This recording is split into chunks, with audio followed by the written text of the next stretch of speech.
Welcome.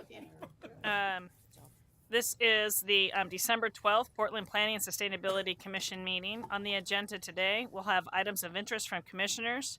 That will be followed by the director's report, the consent agenda. On the consent agenda, we have consideration of the minutes from our November 14th meeting.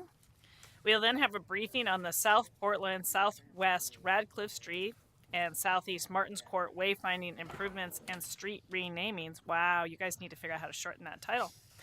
That will then be followed by the 2035 Comprehensive Plan Code Reconciliation Project, which is a continuing work session with the goal to wrap that up today and provide a recommendation. And then our goal is to be adjourned at 3. So items of interest. Chris.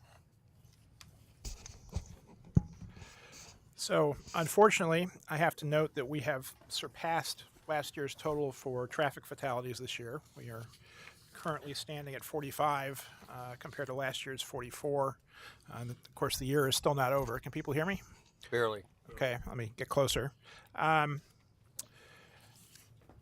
I wonder if, usually I give a beginning of the year update for the prior year, and I wonder if it would be worth having a couple of PBOT folks come in and do that in a little more depth than I could credibly represent. Is the commission interested in that? If so, I can work with staff to arrange a little bit of time. Okay, all right, be happy to do that. I also participated in a World Day of Remembrance event last month for victims of traffic violence. It was a nice event out at the Rockwood Initiative, a little walk around the neighborhood to honor those family members who were victims of traffic violence. On a happier note, last month on a wet and rainy day, I braved Columbia Boulevard on my bicycle to go out to a truck yard and watch the first sidecar panels being installed on the pilot trucks. So again, thank you to Susan and Bruce and the rest of the staff who've been driving to make that happen. So taking some positive steps to make our streets safer in the future. And I think that's it. Thank you. Any other items of interest? Looks like Mike's got his hand raised. Yeah, a very valuable book has just been released. Tom Lipton, who started the EcoRoof program at the City of Portland, has written this book, Sustainable Stormwater Management, a Landscape-Driven Approach to Planning and Design. And I'm going to gift it to Susan today and hope it makes its way into the library for BPS. I left little cards that give a little description of it.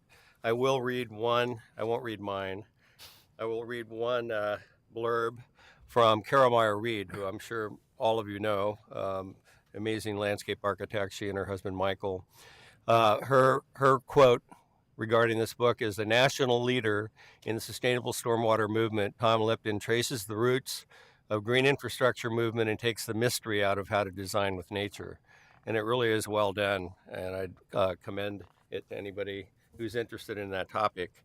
As I said, thank you Susan so much. and company. Honored. Very cool. Any other items? I'll kind of piggyback and wouldn't have thought of it without that introduction, Mike. There is, ULI has put out a book, and I sat at a ULI meeting with a panel of the authors who helped put the book together. And the book's called Building Equitable Cities. I've only read part of the book so far. I'm not through it yet, but I do highly recommend it. I think it's very pertinent to the work that we're doing here. And ULI is offering a series of kind of workshops. GBD may do one. If my office does that, I'll kind of let you all know. And you're welcome to kind of come in and sit and join the discussion or webinar. And of course, if I hear of other people having the webinars hosted, I'll pass that on. But I found the panel discussion just fascinating and so pertinent to everything that we're trying to accomplish. Any other items? Doesn't appear so. So director's report, Susan. Just a couple of items. First, I just wanted to provide you with an update on the timeline for the Central City 2035 plan. You all remember that. So we've just finished several work sessions of several hours each, working through the Central City plan, and a couple dozen or more amendments that they wanted to add to the plan. We will have a public hearing on January 18th on all of those amendments, and they will vote on that on March 8th. And then the vote on the actual plan will be put off until May 24th. On May 24th, we will, at 1 p.m., we will officially put into motion the comprehensive plan, which has been accepted by DLCD. So that goes into effect on May 24th. We can't adopt any new plans that are based on that until that's adopted. So May 24th at 1, the comp plan officially goes into effect, and at 2, we'll adopt the Central City plan. So a long time coming, but I know y'all want to keep updated on things that have been through this commission and have gone on to council. Susan, real quick, can you explain? Because I've had a fair number of people in the public ask me. The March 8th vote, is that on the amendments only? It's on the amendments only. Okay. So, and basically what that does is if they are approved, what they're approving is to include them in the vote. It doesn't mean that an individual could vote to include the amendment in the plan and then vote parts of the plan down when they're actually voting for the plan, but they're voting to include those amendments as part of the draft plan. So it's still one step at a time. And we do that because you don't, a lot of cities, not every city does it this way, just so you have a little bit of background and process. We feel it's really important to break out any amendments and provide a separate hearing on those amendments whenever possible for the public to come and comment on those. So they're not done on the fly at the vote. You know, sometimes, occasionally that'll still happen. There'll be like some, you know, especially if it's a small item, they'll say, I have one more amendment. But our process is, if you have an amendment to a policy, a major amendment, that we then provide a hearing and an opportunity for the public to respond to that. So that's what we're doing with, and it's a whole package of amendments. And if you'd like, we can send those out to all of you so you can see the changes that are being proposed to what you propose. I think that'd be excellent. Okay, can we do that? Thank you. Great. Second item is we're at, it's not really the beginning of the budget process. It kind of never ends. I think we get a break for a couple of weeks in August or something. But so we're currently, you know, seriously putting together our budget for July 1st, 2018 to June 30th, 2019. Eli has agreed to be on our budget advisory committee. So we have a citizen budget advisory committee that includes about 12 to 14 members. It has a couple of staff members, both represented and non-represented employees, and then it's mostly the public from a variety of sectors. We wanted to make sure we had a connection to the Planning and Sustainability Commission, and Eli offered to do that. So that meets tomorrow. For our first meeting, we'll probably just have 3 meetings, and they will look at our priorities, look at the budget that's being proposed. The mayor has asked us all to put in a 5% cut package, so cut 5% of our budget. They do that partly because there's some need, but partly they want to be able to take a fresh look at new programs that they want to propose and be able to have a significant pile of resources to look at this. So we're asked to look at our lowest priority programs and to put those sort of on the chopping block, and then they may give them all back to us. In the past, they don't need the full 5% in order to balance the budget. So we'll see how we do. And then maybe next in January, Eli and I can give you a little update on where we are. Be great. Right. And the next meeting's January 9th, so you have a break for almost an entire month. Thank you. Be great. Okay. Next item is the consent agenda. Consideration of the minutes from November 14th. All in favor? Aye. All opposed? None opposed. That passes. Julie, what was that? I do have actually one more thing I need to. She looked over at me and said, "No, you didn't do your whole job here." I want to congratulate Andreas. Has a permanent job as a city employee now in the Housing Bureau, and as part of that, we looked closely at all of our rules when he had applied, and there was nothing in there that said a city employee couldn't be on the commission until we looked at state law, which we looked at again. And we found in some obscure little part of it in that there was actually a statement that says you could be an ex officio member, a non-voting member, but you can't vote. So for right now, Andres is going to stay on the commission as an ex officio member to serve out his term, and we're going to figure it out in the next month or two what we're going to do on a more permanent basis. But he will not be voting on anything, and he's been very agreeable, and we're sorry. What's the job? What's the job? Landlord tenant. If you could speak in the mic, guys, that'd be great. Yeah, like really close. Uh-huh. The question was, what's the job? It's a policy coordinator position on tenant policy. So there was a brief moment of, well, maybe we could ask you not to take the job, but no, that's the right thing to do. Absolutely, and congratulations on that, Andres. Okay, so we got through the consent agenda. The next item, I have to be able to read it since it's so long, is the South Portland, Southwest Radcliffe Street, and Southeast Martins Way Court wayfinding improvements and street renamings. This is a briefing.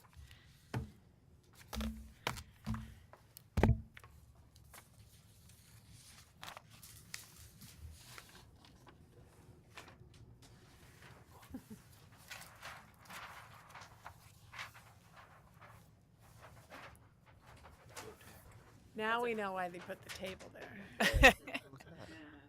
That's a big map. Just showing off their printer. Good afternoon. I'm Andrew Abbey with the Portland Bureau of Transportation, and joining me today is Don Russ from Portland Fire and Rescue, and we'll go ahead and go into the presentation. But actually, before we do that, let me just sort of explain how this came about. So most of what I do is handle local improvement districts for the city of Portland. Several years ago, I worked on an update to the South Waterfront Street Plan, and we did a multi-year outreach process about the need to have additional street connections in South Waterfront, and that street plan amendment was approved late last year. One of the things that we heard from stakeholders, particularly in South Portland, was the difficulty of wayfinding with LeadingZero addresses. So, 20, 25 years ago, when there wasn't much down where Zidell and OHSU are, that wasn't much of an issue because there were very few people that were down there. But as you've got high density development going in and you have far more people now that have LeadingZero addresses, that becomes more of an issue, and I'll explain more about that in a minute. So how did we wind up with our current street naming scheme that we have in the city of Portland? Well, it goes back actually before 1931. When the city was formed in 1851, we had a very random way of naming streets around the city, and we had some streets that were sprinkled in different parts of town with the same street name, and it was positively dreadful to try to wayfind your way around the city because a street could be any place. So in 1931, council passed an ordinance that established the 5 quintets that we have around the city: north, northeast, northwest, southwest, and North Portland. And it also standardized the street naming around the city. So this was a really big deal because virtually everybody in the city had their street renamed to make it consistent. And I'm just showing you an example of this, that Burnside Street, which is the green line shown here on the slide, that carries the same street name all the way through from the Washington County line all the way into Gresham. It keeps that same street name even when it leaves the city of Portland. So I think one of the unique things about Portland is, unlike some other cities, it's really easy to find your way around here because we have a standardized way of naming streets. I'm just going to contrast there the lower left corner that you see there. I've highlighted in pink, and you can kind of see it in the right map. It's off to the left there, just west of the county line. You can see that there's 3 arterials there in the city of Beaverton. So Allen Boulevard, for example, changes into Davis, which then changes into Oak Street. Hart Road changes into Bainey Road as you move further west. And even more examples of street changing names as you move to the west. Greenway Boulevard changes into Brockman, which changes into Beard, which changes into Nora. And as somebody that periodically travels through this area, I have to tell you, it's really confusing. I mean, I have to really stop and think, okay, I'm turning on Nora, and which street do I wind up on? So it's not particularly advantageous, the wayfinding, and I know in Beaverton they've had some conversations about standardizing their street names. Really what I just want to point out here before we move on is just to reiterate what I said earlier, is that when they laid out the street grid in Portland, it didn't really make much sense to have a South Portland just because there was so little development in that area. So then the next question is, well, why do we have LeadingZero? Well, we have LeadingZero because when the addressing was established in 1931, we had to start numbering the streets somewhere on the west side of the river. And the street numbering started from where the Willamette River goes through downtown. And they didn't have to do it this way, but it just makes a lot of sense because for most people, the primary destination center is the central city, and it just made sense to start the street numbering. In theory, if you look down at the map and you see that area way to the south there, you can see that bulge in the river where Elk Rock Island is. They could have just started there and said, well, we're going to start numbering all the addresses from the easternmost point on the west side of the river. But if they had done that, instead of City Hall being on 4th Avenue, City Hall would be on 28th Avenue. And you can imagine today, with all the streets that have grown up on the west side of the river, it would be a really big deal to, add 24 to every numbered street on the west side of the river. And that's not what we're proposing to do today. Instead, what we can do is just take this small slice of southwest Portland and eliminate the W and change it to south. So I want to give you some real life examples. So who cares about the LeadingZero? Why do we need to change it? Well, here are some examples of some of the feedback I got when I was doing the South Portal outreach process, and more recently, these are just calls that have come in the course of a year or two, people calling me up to complain about their street. Maybe you'd like to do a local improvement district. So here's a gentleman that lives at 016 instead of 16. His package was delivered to the wrong address. The GPS in his Lexus doesn't get him to the right address. I had a fight out on the street one day, and I called the police, and I had to give them directions to my house so they didn't go to the wrong house. I used to have an American Express card, but I had to cancel it because they were incapable of putting my LeadingZero address into their database. Another example, there's a woman that lived down the street, and she said, I give out my LeadingZero, and people just take it out because they think it's like redundant, doesn't mean anything. Another lady in Lair Hill said to me, I get asked all the time, I give somebody my address, and people say, what do you mean a zero in front of your address? I mean, this is something that only the city of Portland does. It's not done in other cities. Yeah, I had occasion a few years ago to help a nonprofit theater with their direct mail program, and getting mailings to, just getting the mailing software to understand that the LeadingZero wasn't a mistake took a lot of effort. So I can definitely appreciate the concern. Thank you, Commissioner Smith. Yeah. And full disclosure, by the way, I used to live on a LeadingZero address many years ago, so I've had a little bit of experience. This one is actually my favorite. So there's a business who has an address of 0121, and people want to put 121 in. So their workaround is that they give a fake address. They have a door around the corner, and they give a fake address of 4247 on the North-South Street. And in their email, to tell people how to get there, they say, go to 4247 and then look around the corner, and we're the red door on the right.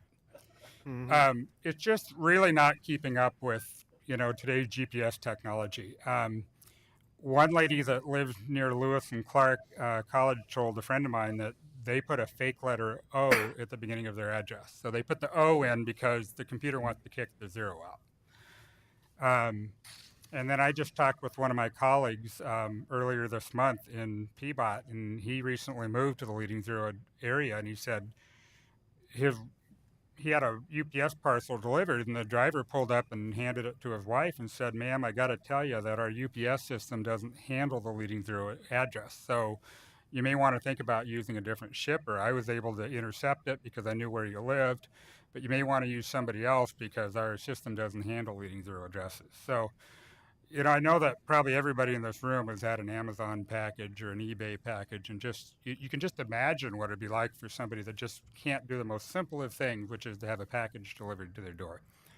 The example here at the bottom of the screen is we don't have many of these, but we have a few examples of where the addressing has just really gotten willy-nilly. So this is a street in unincorporated Multnomah County, and you can see that the properties in green are numbered properly. They start at 01350 and they go to 01901. But you can see on the south side of the street, those properties in pink, somebody decided to start numbering going the other way. So when I talked to the Multnomah County Sheriff's Office, one of the things kind of the running joke over there is that when they have a new deputy, they send him out to Dunthorpe on burglar alarm calls to see if they can find their way around the area. So part of what we want to do here is just kind of clean this up so that everything's numbered consistently.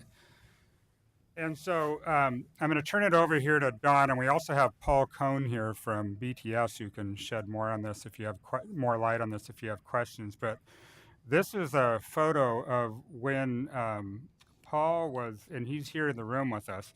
This is a photo of when Paul was testing the new phone system upgrade at the 911 dispatch center. And so he's testing he's testing calls. They don't just do a software upgrade. They make sure that it works because answering 911 calls is obviously very mission critical. So what Paul was telling me when he sent this picture is that all the calls came in perfectly if it wasn't in a LeadingZero address area. The calls that failed were the ones that were calling from a LeadingZero area. Now, even if Paul gets this fixed, and he will, because he won't upgrade the system, without it working correctly. But even if he gets it fixed, you're still stuck with that little dialog box that's in the lower left-hand corner. So what happens is when you call 911 and you're having a medical emergency or a fire or whatever the issue is, there's a little flag, and this is unique to Portland, but there's a little flag in the database for every street in the city of Portland that says, is this potentially a LeadingZero address or not? And if it is, then when you're making what may be your worst telephone call in your life, and I can say this from experience, you're on the phone with a 911 dispatcher, and the 911 dispatcher has to say, sir, are you really calling from 16 Southwest Whitaker Street, or are you calling from 016 Southwest Whitaker Street? So at best, even if we get all the software issues resolved, there's still an extra step in the 911 dispatching process. Is very stressful for people who are calling in, and it's extra time on the 911 call for the Bureau of Emergency Communication dispatchers. They'd rather clear that call out. I mean, keep in mind, they're dispatching the call as soon as it comes in, but they'd rather just clear the call out because I think you folks know that they've had a little trouble keeping up their staffing, and their folks have to work a lot of overtime hours. I mean, granted, this is a small proportion of the calls that come in, but everything they can do to shorten up the call load helps out the 911 dispatchers. And with that, I'm going to let Don share a little bit more from a fire perspective. Yeah, Don Russ, Portland Fire and Rescue. I handle all the special operations for Portland Fire and Rescue. Excuse me, Don, could you pull the microphone up a little certainly. closer? Yeah. Thank How's you so that? much. Okay. I've been with Portland Fire and Rescue for 35 years, and I'm going to ask you to pull it up a little closer again. really Sorry, like just inches. inches. How's There that? you go. Perfect. Thank you. All right. So I manage two lieutenants up at the dispatch center. I was a fire liaison up there for 2 years, so I have a little bit of experience working up at BOAC, and kind of experienced some of the issues that Andrew has outlaid for you that happened up at dispatch with validating some of the addresses up there. And dispatchers rely on the caller to validate the address. I mean, we have a fantastic IT system up there, a Vesta system that's in place, that's going in place now. And so part of some of the issues is callers could be out of state, they could be in a frantic mood, and they'll drop the zero. And so the dispatchers want to validate that incident quite quickly.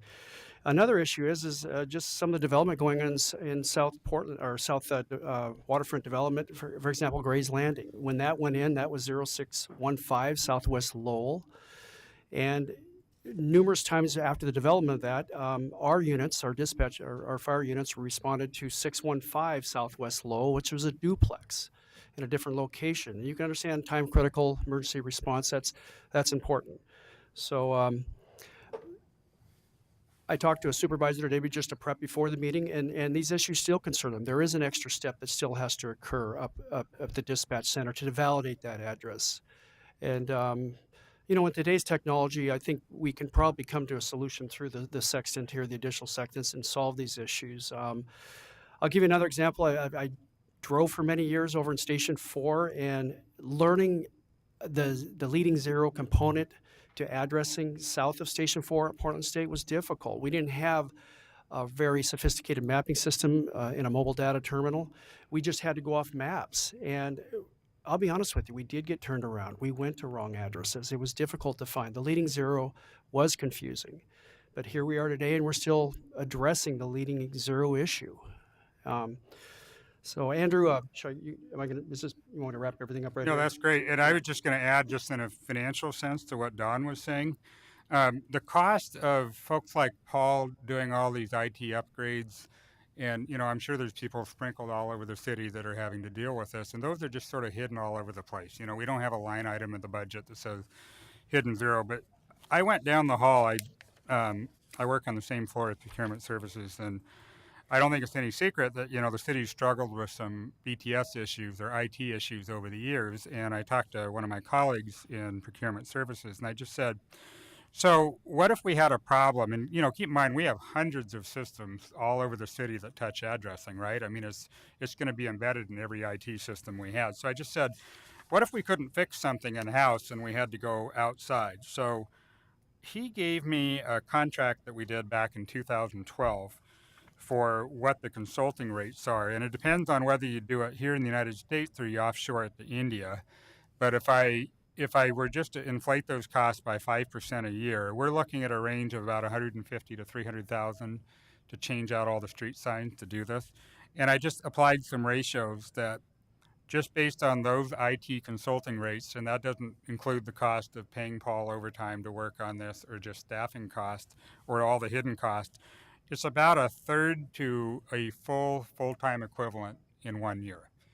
So in other words, we can in one fell swoop just eliminate this problem, and we can do it with the equivalent of a third to one staff person in 1 year's budget, and we're rid of the problem and we get to move on.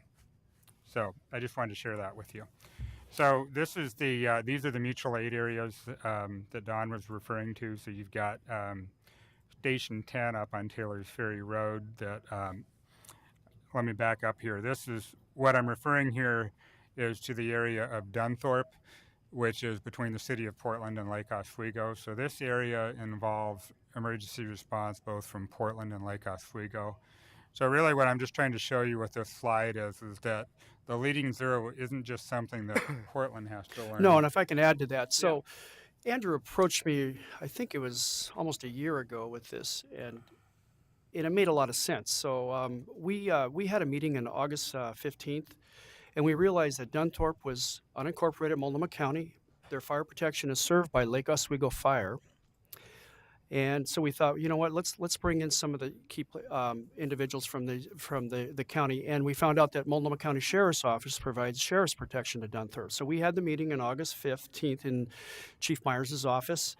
And Andrew made a fantastic presentation, just like he's doing right now. And we had Multnomah County Sheriff's Office and Lake Oswego had all the stories of the confusion, just very much like I had, you know, when learning how to drive in South Portland, but in Southwest.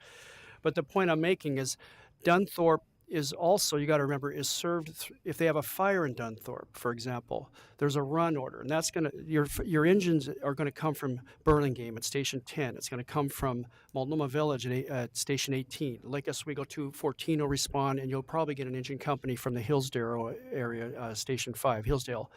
And so the point is, we all came to a consensus, and we all agreed with this initiative of adding the 6 quadrants. So we're not unilaterally, it's just not transportation, important fire and rescue that is in agreement with this. This is Larry Goff, the fire chief of Lake Oswego, along with, we had a commander, Reiser. I think Monty Reiser was also there from Multnomah County Sheriff's Office. They're also on board with this initiative to add the sextant, I should say. Yeah, and also we are coordinating with Multnomah County elected officials as well. So here's some specific examples, and I wanted to show one example from every neighborhood in the city of Portland that would be affected. And you can see these street name changes are very benign. There's not more than one letter change or one number change for any address, okay? So I'll just let you kind of read those at your own leisure. You can look at the slide. And if I may, let me just show you how easy it would be to make these changes. So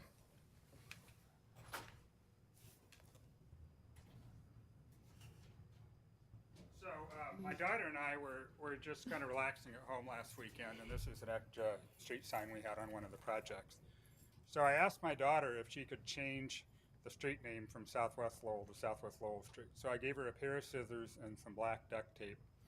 And during a commercial, while she was watching her favorite video on TV, she was able to just simply put the black duct tape on and change it from Southwest Lowell Street to South Lowell Street. I mean, this is the easiest street naming change you would ever see because it's literally just one letter and one number.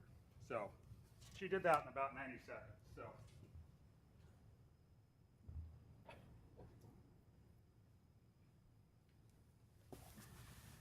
All right. So this is kind of the timeline that we're looking at. Today is just an informational briefing.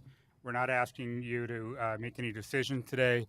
Because of the uniqueness of this and the magnitude of change that it encompasses, I just wanted to come to the PSC early so that you didn't hear about it from the grapevine and you just sort of understood what was involved. Kind of get your initial comments if you have any guidance as we do the outreach. Long story short is we're looking to take an ordinance to council late spring, and then we're looking to actually start phasing in the change 2 years from now in 2020. And then 7 years from now, we would take down the overlapping Southwest Street signs. These are the three ordinances that we're looking at. So the first one is to actually rename the streets. The second one that we are confirming whether we need to do with Multnomah County is there's some IGA issues that we're looking to just amend those with Multnomah County. They're really minor. And then the last one, I'm not going to talk much about this, but one of the things that we heard feedback on during the South Portal project is I think some of you are aware that we have a real lack of public streets in what will become South Portland between Bancroft Street and Carolina Street, otherwise known as the Johns Landing area. And one of the things that was embedded in that South Portal plan was the extension of Moody Avenue to provide better connectivity to that area. There was some concern about cut-through traffic. We don't think that there will be a cut-through traffic problem.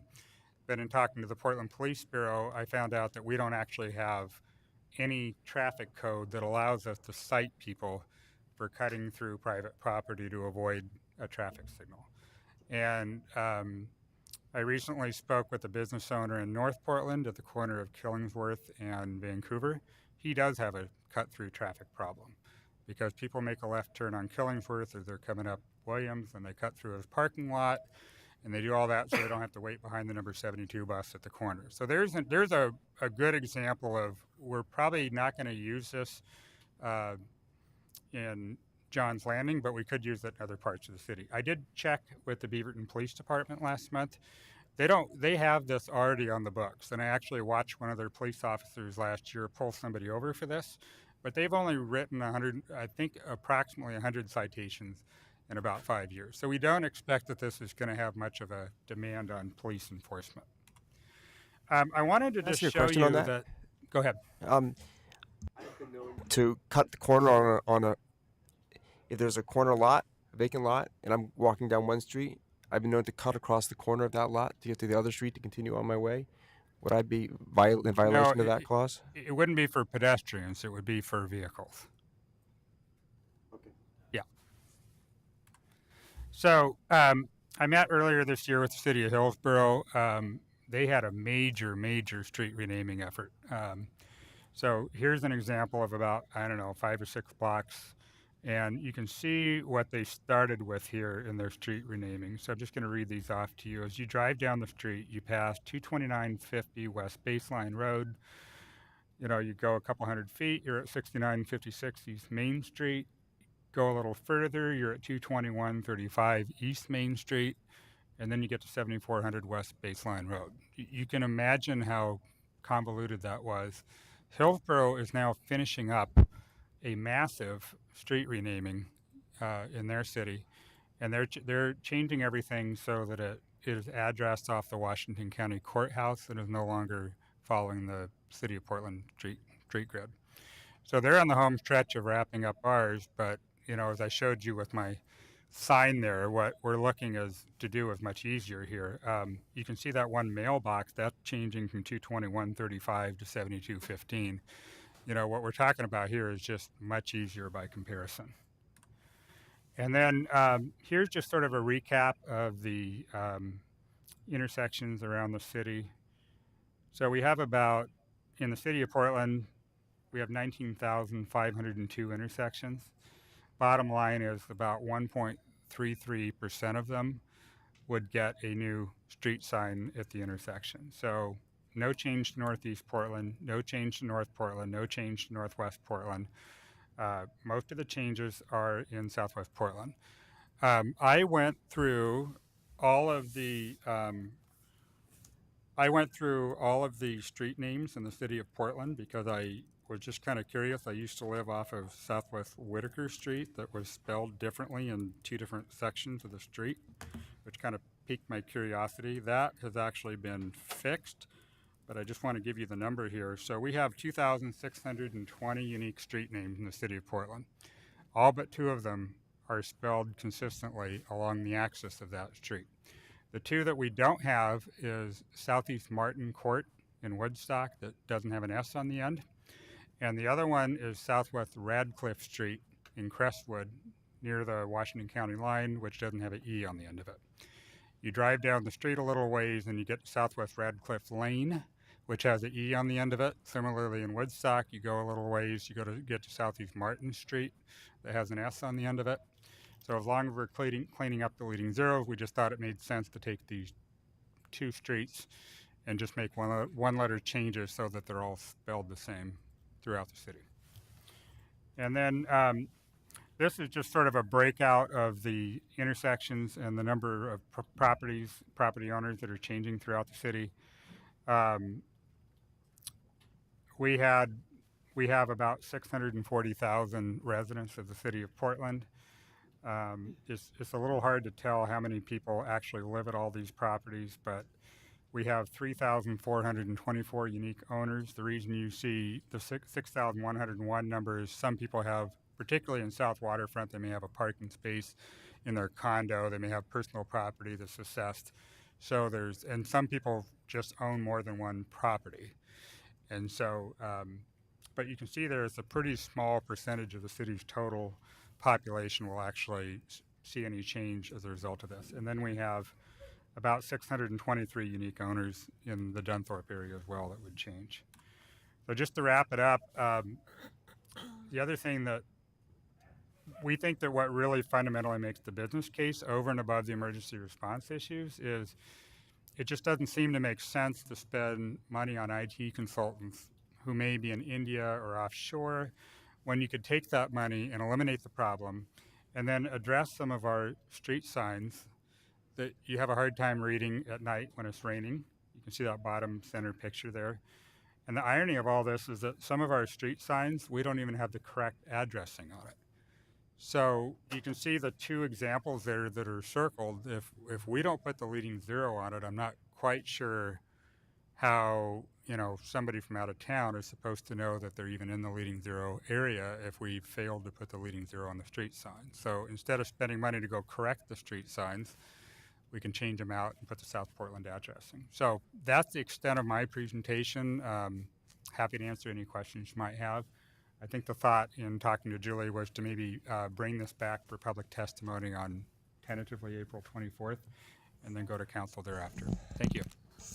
Great, thank you. Looks like Chris had his hand raised and Andreas, then Andre. And that'll get us going. Go Okay. ahead, Chris. Makes all the sense in the world to me. I'm a little curious because I didn't hear one major stakeholder that I would have expected you to mention, which is the post office. And then my other question would be, in general, what are we going to do to make it easier for the affected property owners and residents of those properties? We'll be doing outreach to local banks, utilities, to smooth the transition. What's the plan for that? Good question, Commissioner Smith. So I had a good meeting with City of Hillsborough earlier this year, and they kind of gave me a cheat sheet on everything that they did. And to your question about the post office, Hillsborough is split up among many different zip codes. It just really wasn't set up for the current modern day Hillsborough. So what they told me is that most of their difficulty with the post office was just reassigning zip codes, because they were trying to get it so that Hillsborough wasn't splintered among other cities' zip codes. So they said that's really where the bulk of the difficulty was with them. But again, they had some pretty major changes. To your point, what they really said was notify property owners as far in advance as possible. And so what we're looking to do this spring is to have a couple of open houses and to do a mail merge letter. We already have a list of every affected property that would be getting the change. And so what we would do is send out a mail merge letter that would tell everybody, here's your current address, and then in 2 years, here's your future address subject to final confirmation. And then we send another notice. And then City of Hillsborough gave some tips on the timing of when to send those notices out to remind folks, and so that people have a long lead time. Hillsborough worked very extensively with the supply chain. They have major employers like Intel. They have operations all over the world. And so we will just keep looking at what Hillsborough did and kind of replicate those outreach steps. Andreas? Great, thank you. I might have missed this, but I was just curious. Was there anything that prevented this project from starting until now? I mean, it seemed like there was a lot of interesting stuff about how there's been ongoing problems, and the LeadingZero has been around for a while. So just so we can better understand how situations like this come up, is there any insight you have into why you're just addressing this now? I mean, I'm really glad you're addressing it now. Well, I can probably answer that. Is we just probably enabled it with Portland Fire and Rescue. We're pretty innovative, and we're problem solvers, and we just dealt with the issue, and we held extensive map exercises with our new employees. We drove the city, we learned the city, and we just prided ourselves because we have fire management areas every station, and we just basically, from the leadership on down, and just directed our members to learn the LeadingZero component of it, and we managed to get a resource to an emergency at an appropriate amount of time. I would just add to what Don said. I think it's just sort of a hidden problem, right? Is 99% of us in the city don't live on a LeadingZero address, so I think most of us just don't even understand what it is. And I have to say that I lived on a LeadingZero address many years ago. Just some of the advent of recent technology and just, like I said, trying to map quest something or get a UPS delivery, those are kind of needlesome problems, but I don't know that they rise to the level that somebody would pick up their phone and call the commissioner's office and say, I'm really upset about this. I mean, so I think for most people, unless you've had a heart attack and, the ambulance has gone up to Markham Hill to Homestead instead of to South Portland, I think for most people it's such a small problem that I don't think most people would take the time to just call up their elected officials and complain. This is just something that we heard as part of the outreach process during the South Portal outreach. Yeah, and I echo that. I just think we just did not have a bad outcome that resulted from a LeadingZero convention problem. And what we don't want to do is to just wait for one Right. of those bad outcomes to happen to sort of start this change process in motion. I really appreciate that. Thank you. Andre? First, I applaud what you're trying to do here, but I'm going to say just a word of caution. I go back to when I first started. There was a minor change done, and we had a room full of people. In fact, a big room full of people. This is a big deal. You can say there's only 200 people, but it is for businesses to change how they do business, websites, all of their social media. It is a huge deal. And so, I would caution not getting into you're going to have 3 public hearing and move it forward. I think you're going to be a little longer in the public process to give people time to make the change. This was years ago, and today the post office is a big deal because everybody delivers off the post office address, whether they deliver to a P.O. box. The world, Amazon, everybody delivers on post office addresses. So changing that means your Amazon, eBay, everybody changes, and that's a big deal. And the post office, in my recollection of it last time, doesn't change easily.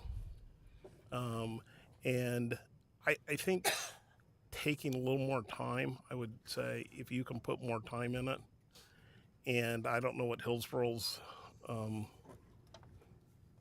experience was, but time is good so that people can make their changes in the businesses, especially. And then, I mean, it may be a non-issue for you, but I think everybody dressing their Christmas cards to Easter cards to whatever are significant issues. So I encourage you. I trying to figure out when I'm going to be absent that meeting. The last experience was not a pleasant one. So Thank you, Commissioner Baugh. I do need to just maybe mention a couple of things. I want to be very upfront that when I got this feedback as part of South Portal, I personally was conflicted, which is this the right thing to do, or should we even be kicking over this anthill?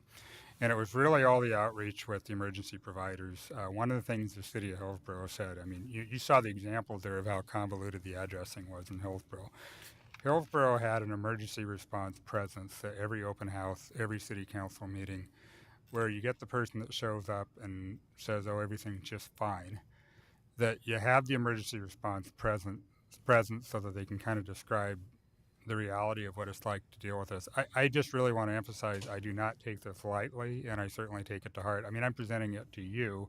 I'm just trying to present a solid business case to you, but that doesn't mean that I'm not anticipating that you're going to get folks in the community who are resistant to change. One really important takeaway that I took from Hillsborough, they said, don't push it too far out. Because if you push it too far out, you have a certain amount of property ownership turnover, people forget about it.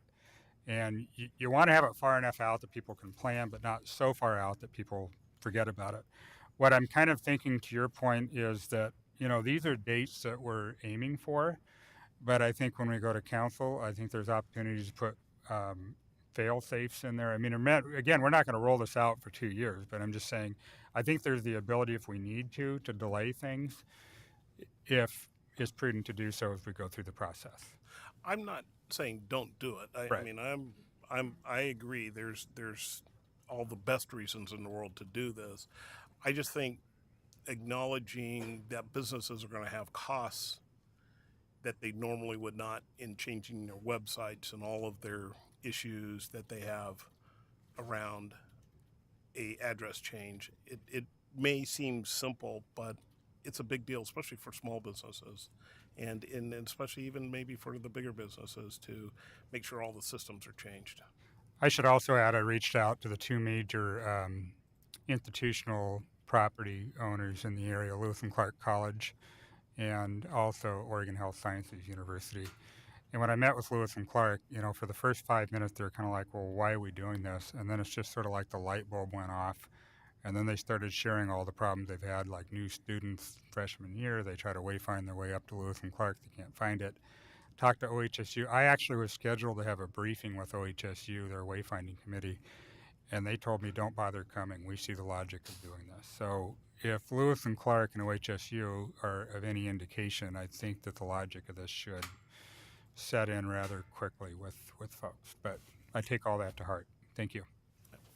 Andreas?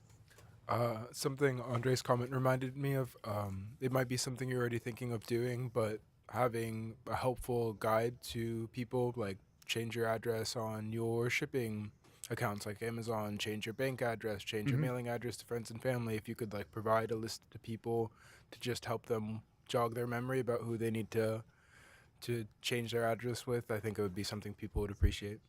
Thank you very much.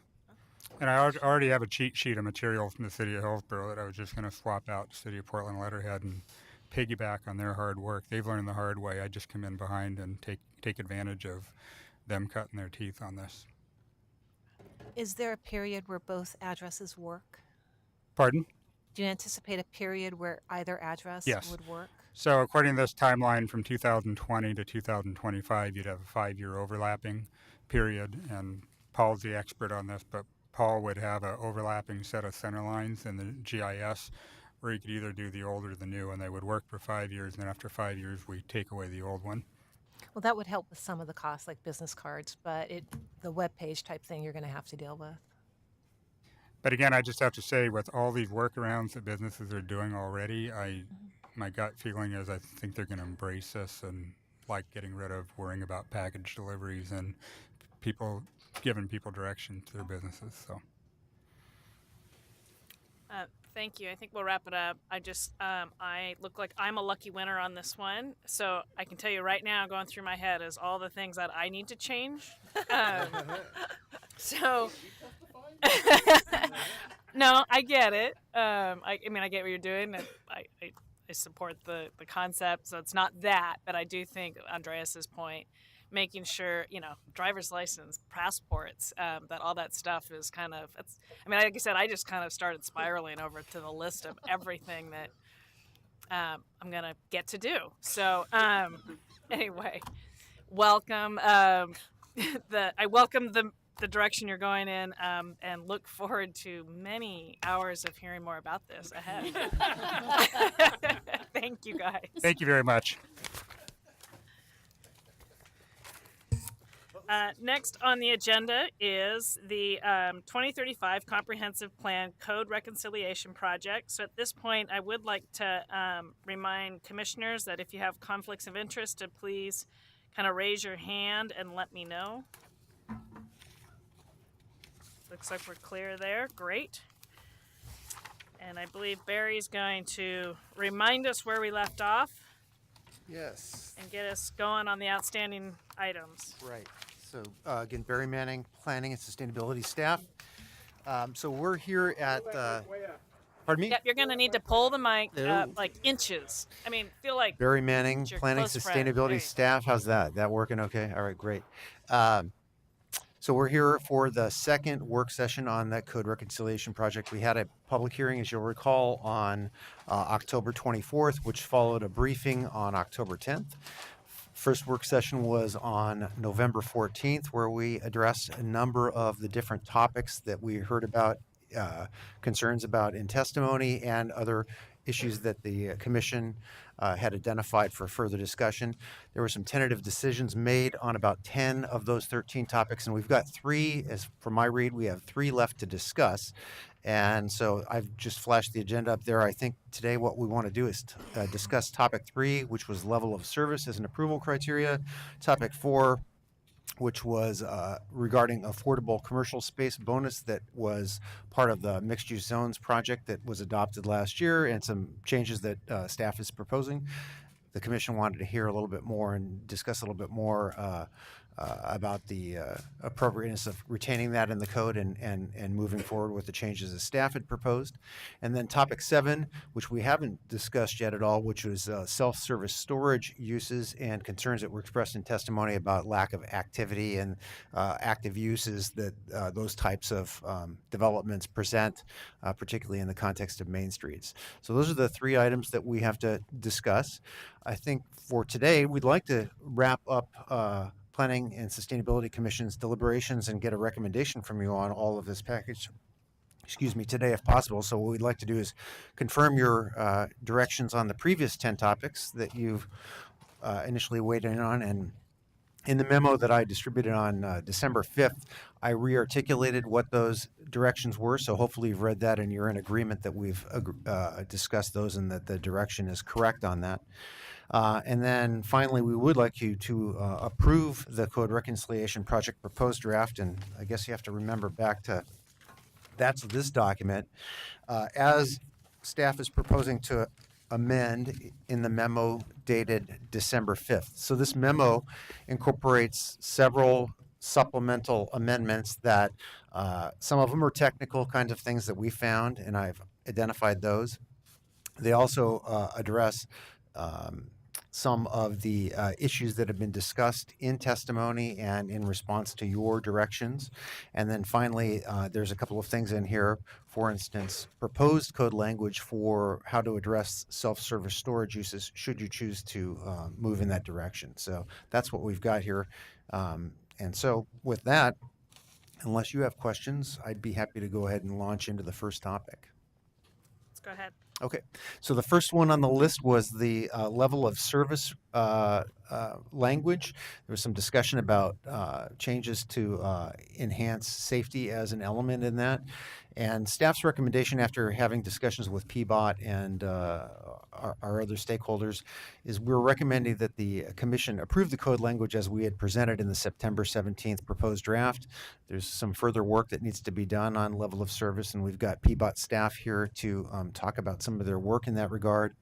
And also to approve the amendments to 33.641 and 33.854, which were included in that December 5th memo.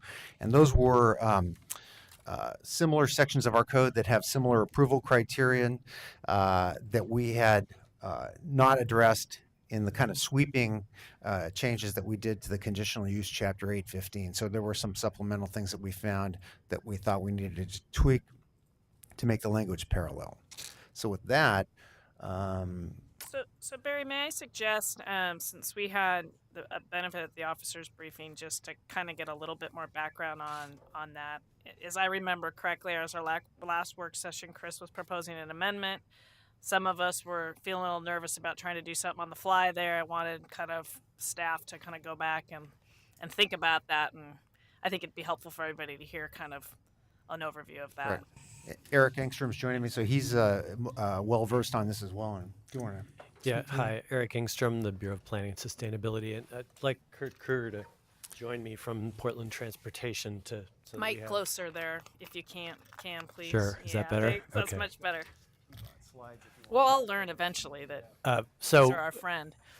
just to step back a moment, this is part of a conversation about how we evaluate adequacy of the transportation system during land use reviews. So when there's a discretionary quasi-judicial action where the BDS typically is making a decision, or sometimes it'd be a hearings officer or city council or the design commission or other actions that are being taken, there's approval criterion about adequacy of transportation, and we cleaned up and rewrote some of that language as part of Task 5 with periodic review and the comp plan update. And this follow-up fix was intended to be kind of a technical correction to make sure that that language got cut and pasted into all the similar places. And as we've gone through this review process, a couple things have come up that we're also then trying to fix.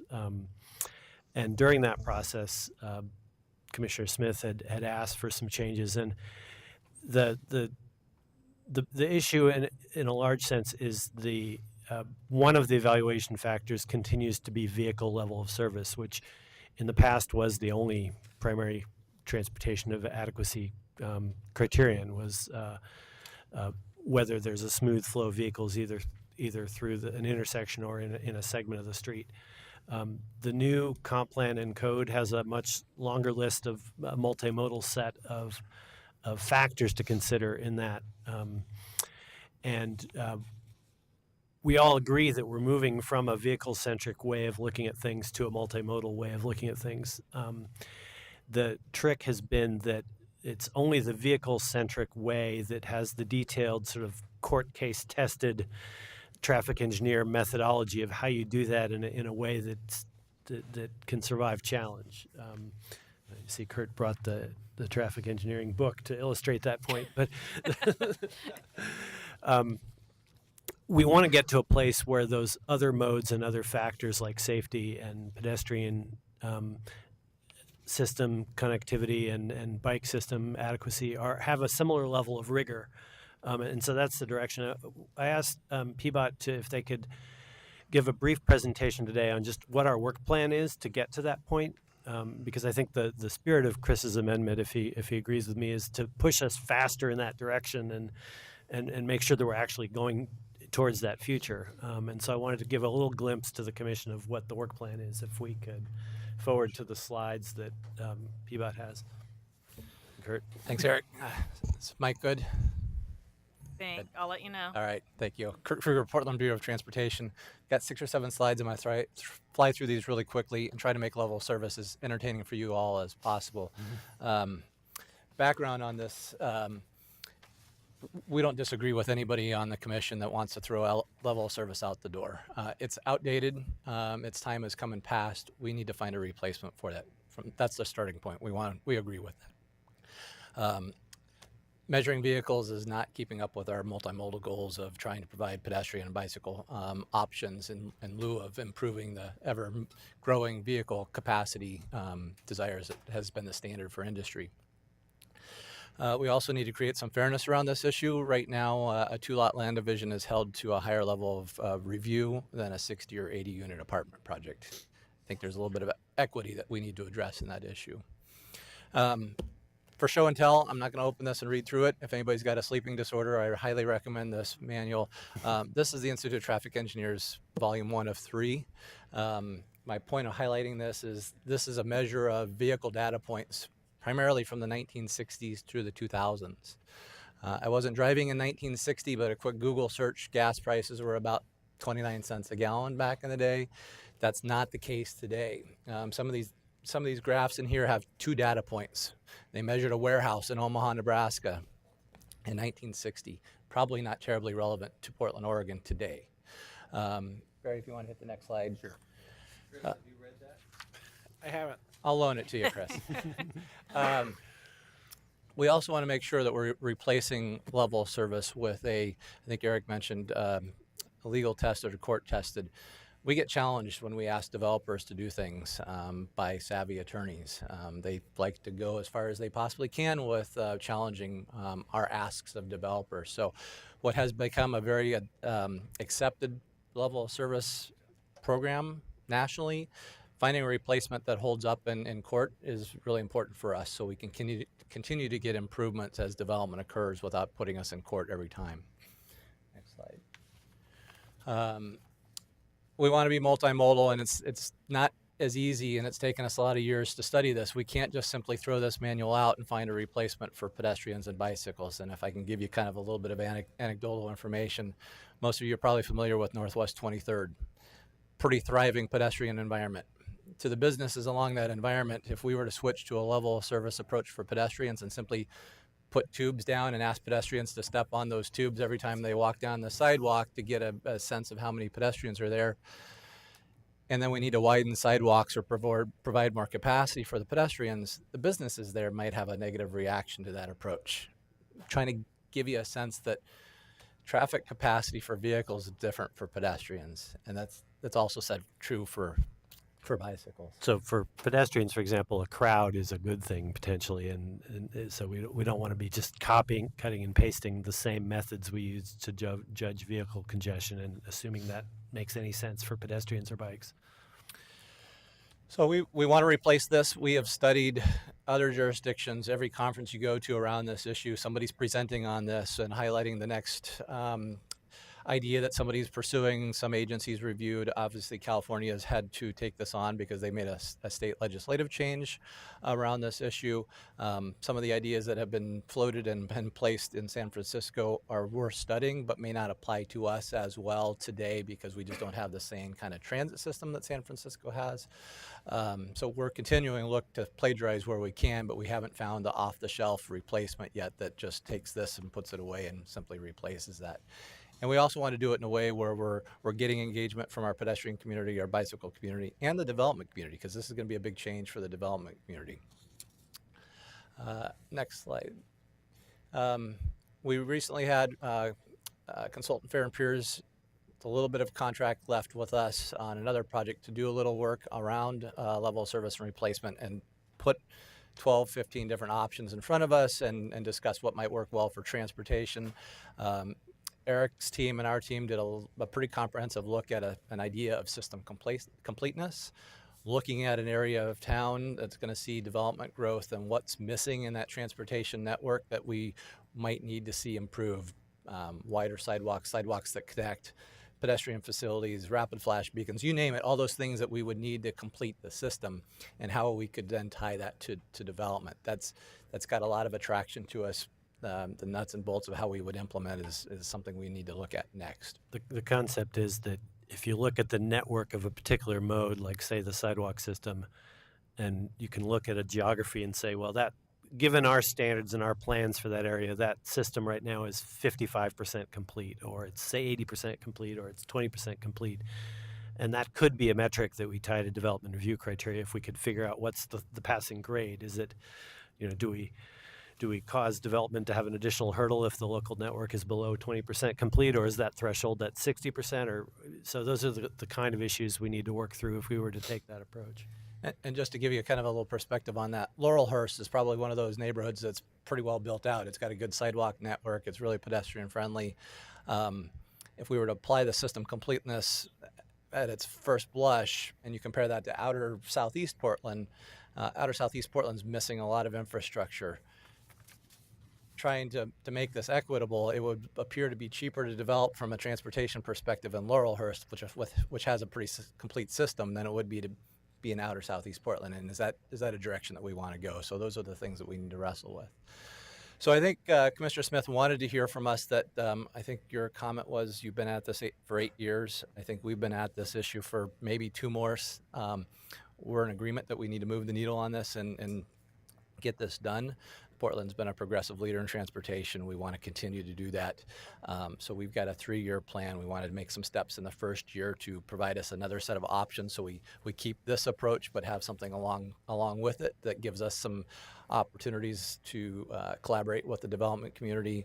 And then in the next second and third year, actually move to roll this out, move traffic level service away and completely replace it with a multimodal, I hate to say a level of service, but a replacement review option. And looking at the big picture, as you said, we've probably 10 years work on this. The first couple years was conceptual, kind of what are the options. We did a couple specific studies chasing down, like you said, the system completeness, and there's been some work on VMT as well. As a measure, and then we did the policy work with the Portland plan and the comp plan, and redid the policies, which we now have checked that box. The policy clearly points to this multimodal approach. We took the first steps in the code last year, and now this work plan is kind of to get us to the finish line where the development review staff can actually implement it consistently and survive a lawsuit. Last thing I would add, just to show the timing of why this is also important, it was just last week I had a development application come across my desk, quickly followed up by an email from the Housing Bureau. They've got a project that's getting hit with a level of service review that might prevent that project from moving forward because they're adjacent to an intersection that is, in our traffic engineering world, failing. There's a lot of other goals and policies that we want to move forward with that Housing Bureau project, but we have this antiquated traffic engineering review that may prevent that from moving forward without some sort of replacement or option. So happy to answer any questions. Chris, I assume you've got some great questions. I do. I have questions and amendments. The first question is just to clarify the sections of the code. So we have in the memo, I believe, 641 and 854. But when we initially identified this in the Code Reconciliation Project, there were literally dozens of locations. So tell me how we're covering the dozens of locations and what 641 and 854 in this memo represent. So the dozens of locations that you're referring to, without enumerating all of them, are primarily in 33.815. There's several sections of conditional use approval criteria. And each one of them had kind of a parallel set of code language with respect to that transportation system approval criteria. So that's what I'm showing up there right now. I think the language is the same or virtually the same in all of those. 641 and 854 had similar transportation approval criteria compared to the conditional use prior to that. We hadn't changed the language to be consistent with what we did in conditional use. So that's what we've done in 641 and 854 is just try to amend that to be, or proposing to amend that to be consistent with this approach. And of course, at this point in time, we haven't incorporated any further amendments to that. So anything that might be proposed would be done to all of those in 815, presumably, as well as 641 and 854. Yes. So if you recall, the original Task 5 package applied the new criterion, started with the campus zones in that transportation impact review chapter, which took care of a couple instances of that use. And then this project started out primarily looking at 815, the conditional use chapter, the many instances there. And then along the way, we discovered that we probably should have done the same correction to, or a variation on it to 641 and 854. And 854. And then the last thing to make it try and seem less confusing is whatever amendments we make here, we want to make sure that we're making them in the spirit of carrying them through uniformly across all these places. That was the point of my question. So if there were amendments like that Right. the commission wanted us to work on, we would take that as an example and then repeat it in those different places. Great. So yeah, in response to the presentation today, I appreciate that you guys are hard at work on this. You know, my frustration is that, you know, we did the heavy lifting to get the policy aligned correctly, and, you know, the code effort has not sort of kept pace, at least in my opinion. That, you know, given the amount of time we've had to work on this, I would have hoped we'd be closer to having tools we could put in the code. But I think I have been convinced that the land use lawyers are a greater threat than leaving LOS in the code right now. So I will accept that. I do have a couple of things in this code that I do want to get to. The first one I hope is uncontroversial, which is we have the language that says improvements to fill gaps in the local bicycle and pedestrian networks. That sort of implies that the only thing you can do to make a bike network or a pedestrian network better is fill a gap. But in fact, you can do lots of things. You can upgrade a painted bicycle lane to a protected lane. You can widen the sidewalk. You could add, curb ramps to a sidewalk. Lots of things you could do to improve that. So I would, I think I'll do these amendments separately because I think the discussion points will be different. So I would propose that we change that to, let's see, my language here, improve or fill gaps in the local pedestrian and bicycle network. So you get the concept in there that there are improvements that aren't about filling gaps. So Chris, real quick, and maybe you're about to address that, is on-site, sorry, I'm just trying to read the other improvements list here to make sure it's not doubled up. Is that covered, what Chris has requested to add for clarity? Let's put it this way, in another way in this sentence. I'm trying to catch up here. Well, what I was going to say was that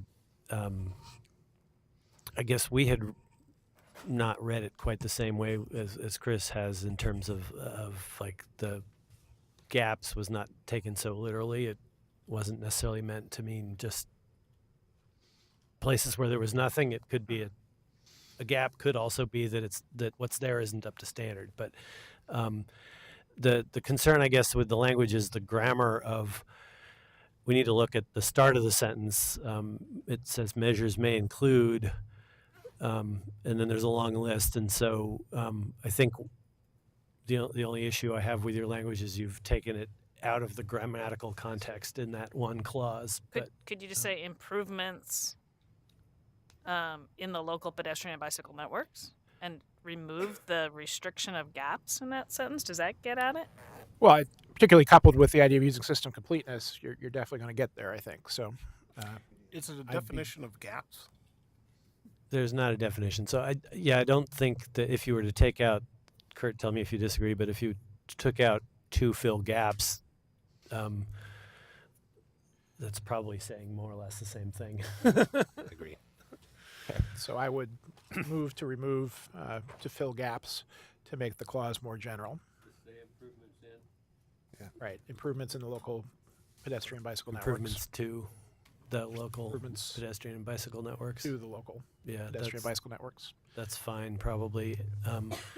I believe the other proposal you had was to move the word safety to the beginning of the list. Yeah, and I don't know if the chair wants to take these separately or deal with one first. So great. Thank you for asking, Chris. Why don't we just take that and as general just a show of hands in support of removing fill in the gaps. And we have all hands raised, so that's unanimous. Thank you, Chris. So the other, Did you not? I heard a whispering. Oh.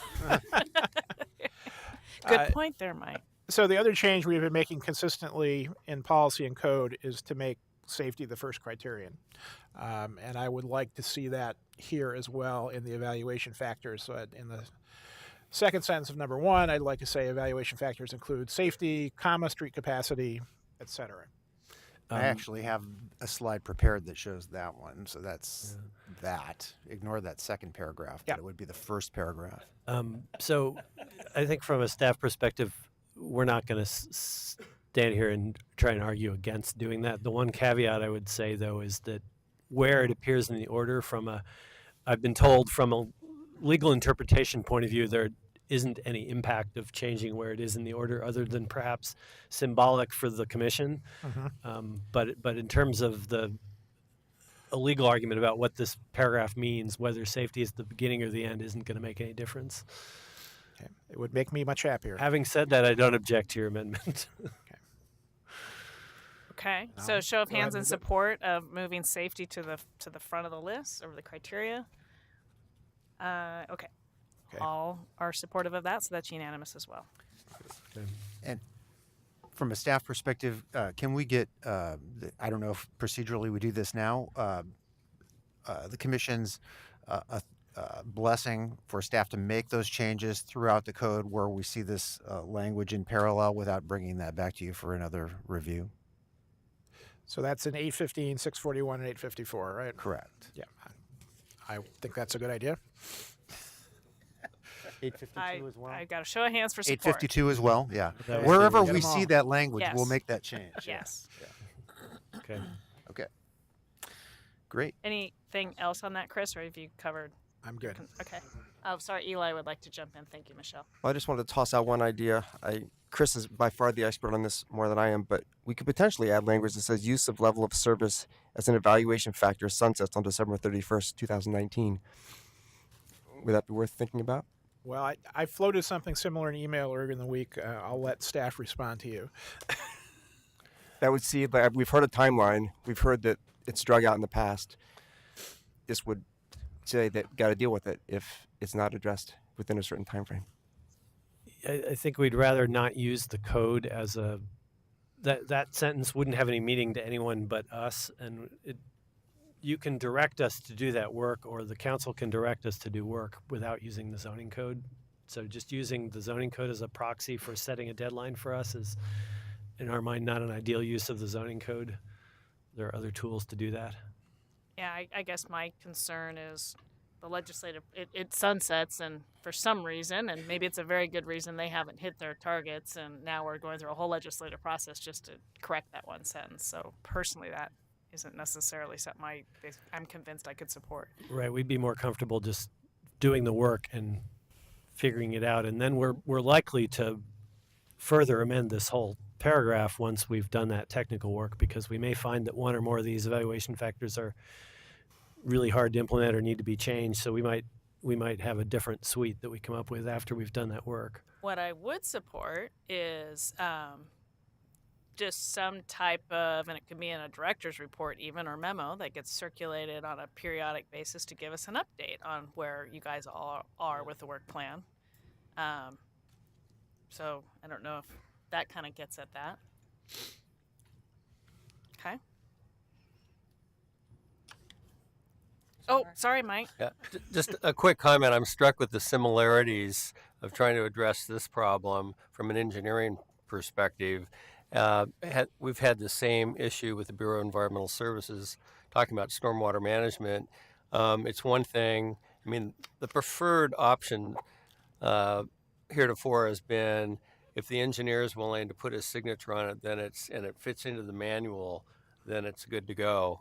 But that doesn't deal with all of the multiple benefits and articulating what those benefits are from using greener approaches.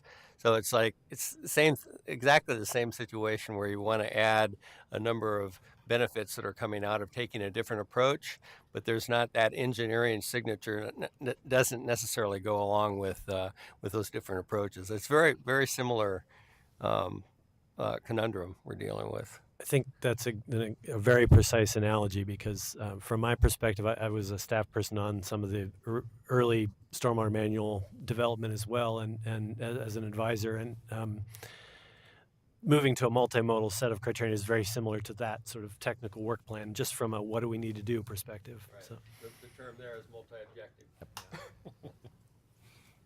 Yes, Andre. Just a quick comment. This, I think, is going to come into play very quickly if we do congestion pricing, because I think we may have a lot of failing intersections all of a sudden. And if that's your only criteria, I don't know that development moves ahead. And so how do we look alternatively to have development move in a congested city? One of the things we did with this criterion is introduce the idea that this was an on-balance review, that not all of that it's conceivable to get past approval and not have every mode be working, but that it's on balance. So adding that to the criteria, which you already did, I think helps with that. We also last year adopted actually we haven't yet adopted because it's part of the Central City Plan, but the multimodal, the MMA designation, which is an ODOT designation for the Central City, will help us move beyond LOS in that geography as well, which is a whole nother briefing probably. But I think this is going to be another tool kind of in the chest to help. But you're right, that at some point this stops working because all the intersections are failing and you have to move to some other way of thinking about the world. Yeah. Any additional thoughts? Doesn't look like it. So thank you very much, gentlemen. Barry, let's go on to the next item. Great. So the next item was topic 4, the affordable commercial bonus that, as you recall, we developed as part of the mixed use zones project and is in the adopted code. We are proposing an amendment to the adopted code, and that's in the packet, the December 5th memo. It's reiterated. And we are proposing those amendments as a result of work that we've done with Prosper Portland to try to evolve and develop the administrative rules that would apply to this bonus moving forward. There was a working group that little research on this, as well as some consultant work that contributed to that. And one of the determinations out of that group was that the code provision as it's written now, which specifies a 25% rent reduction below market rates, would be very difficult and challenging to administer because of the high variability of commercial rents across the city, and might not be the most effective tool for achieving affordable commercial space in a program like this. So that work is not complete yet, as we discussed in the last meeting. And Prosper Portland staff is here to help fill in some gaps in information about how they foresee moving forward to kind of complete that work and come up with a viable set of rules for this program to move forward on. And what we're asking the commission to do is accept the amendment that we've proposed, which is a little bit on faith to make with the understanding that Prosper Portland will continue to work on the administrative rules and the program parameters around affordable commercial bonus. We are proposing to return to the Planning and Sustainability Commission in April 2018 with Prosper Portland staff to review their work on that at that point in time. And at that point in time, if the commission chooses to retain this code language as we've proposed, PSC at that point in time could affirm that essentially in a letter to City Council suggesting that they retain it as it is proposed, or the commission could choose to modify or recommend removing that at City Council level. But at this point in time, we're recommending that we retain the bonus in the code with the slight amendment that we've made to try to accommodate the variabilities in the program that we see coming out of that working group. We passed around an email with no time to read it, unfortunately. But hey, memo to you from Prosper Portland outlining how they will approach coming to conclusion on the administrative rule and what the steps would be on that.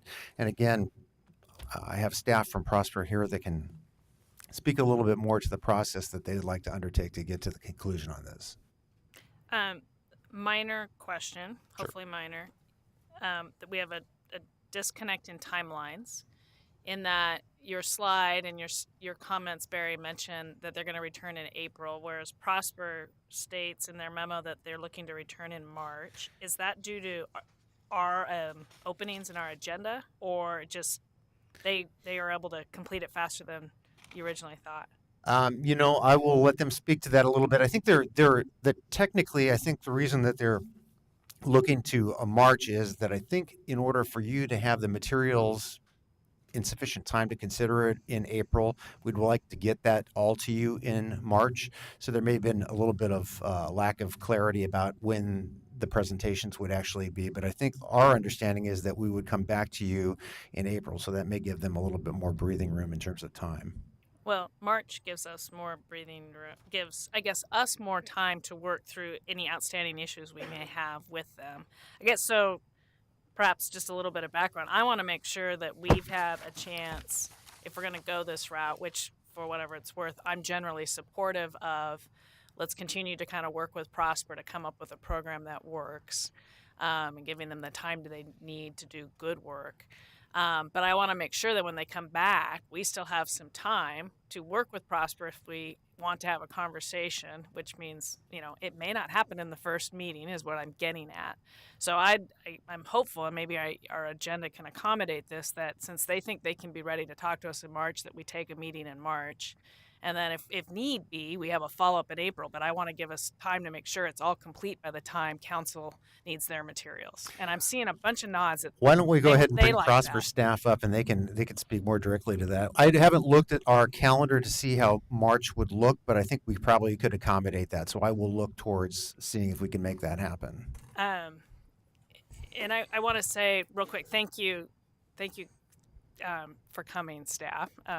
Kira, and I'm sorry, I don't know your Allison. I should have known that. But hold on just a minute, because I guess I wanted to see kind of in general if there's support from our commission to kind of take that approach or not. And then we can at least understand what it is we're deliberating on. And if it's just a minor of a tweak of a date, I'm not too concerned about it. If we're deliberating on the concept of maintaining this provision in the code, and giving Prosper the time to work through it, then it's kind of another issue. So just kind of comments on, I guess, that from anybody? Eli? I guess I'm happy to hear an update from staff, but I'm having flashbacks to inclusionary housing program, how the zoning code piece by BPS staff came through well ahead of the game, and we kept waiting last minute itis for the actual details of how it would roll out with the housing bureau side.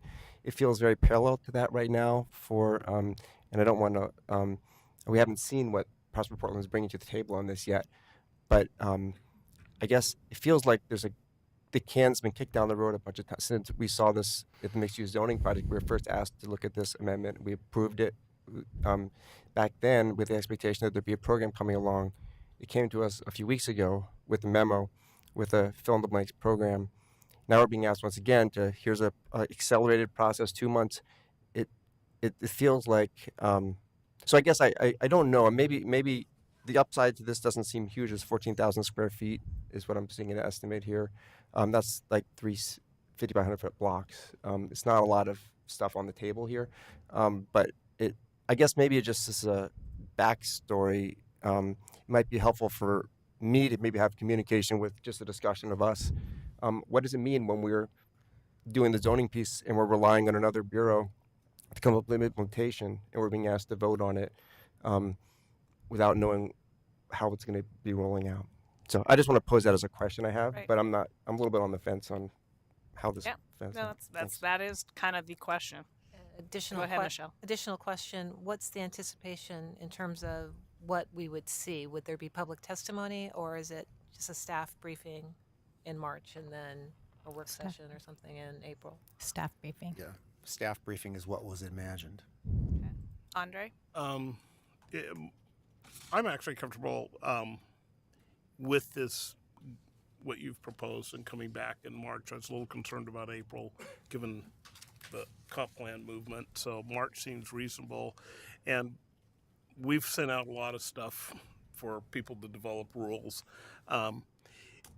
My concern is that if it's not the right thing, we're kind of up against the wall, and it is a very small component, but it is symbolic to me that we have some commercial affordable program.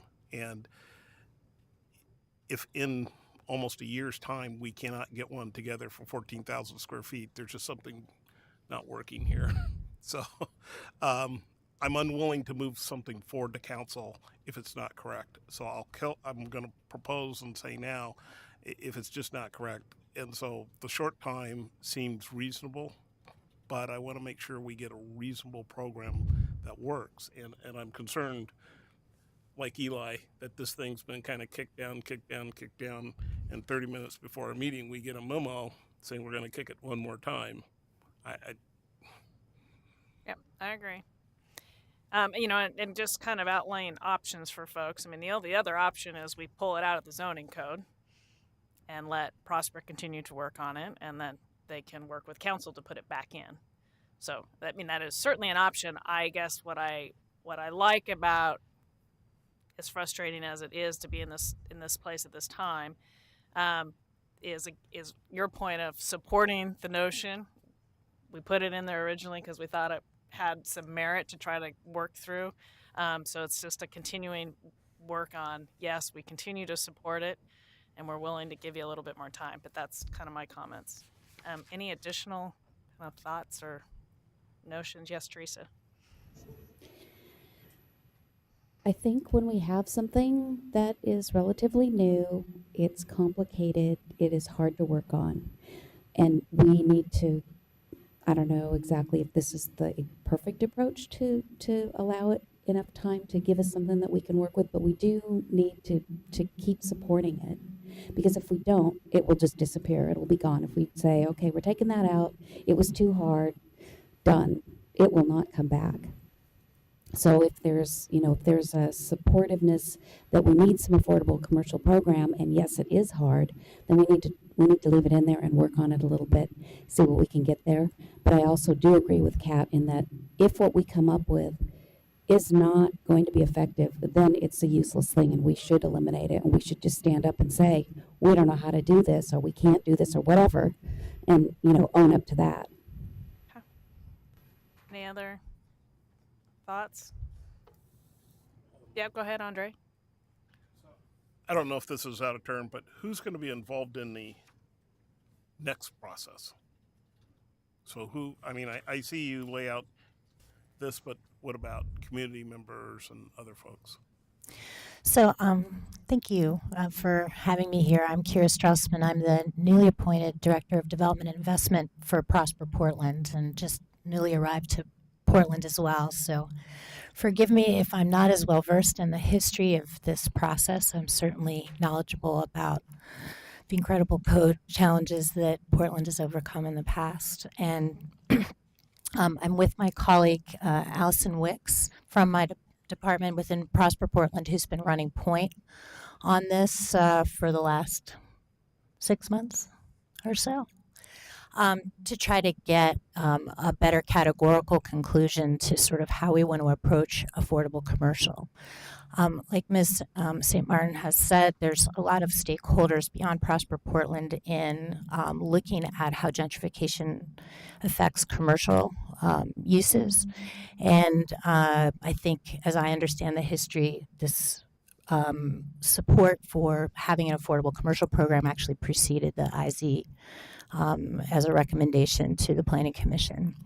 But the tool is awkward. And in terms of your question, I bring a specific expertise with me on commercial affordability from my previous roles in Pittsburgh, Pennsylvania, where I ran a boutique tenant-focused brokerage firm that worked specifically with challenged communities that were looking at having a reasonable local mix of businesses in them and how we approach that from a real estate standpoint. The complexity with preserving affordability has to do with the many variables in commercial real estate, and how do you really kind of land on a target that promotes affordability. There's the relativeness of the market space.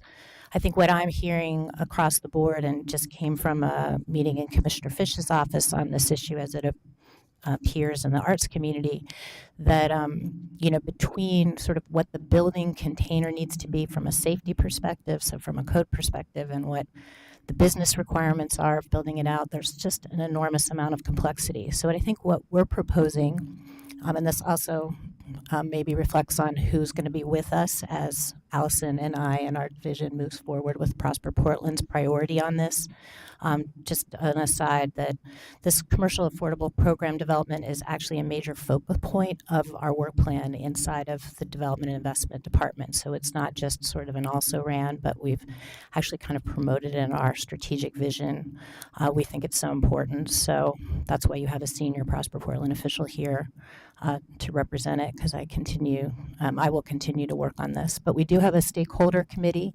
Maybe Allison, you can talk a little bit about its composition, and then a little bit about our pilot programs in Lentz Commons and Alberta Commons and 10th and Yamhill. And I think these processes that she's going to describe are giving us a knowledge base to work from with our community leadership around this and specific community issues.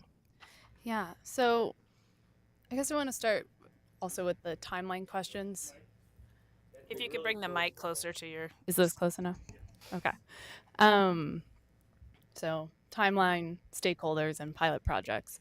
So we started our process earlier this spring and summer with this 16-member committee.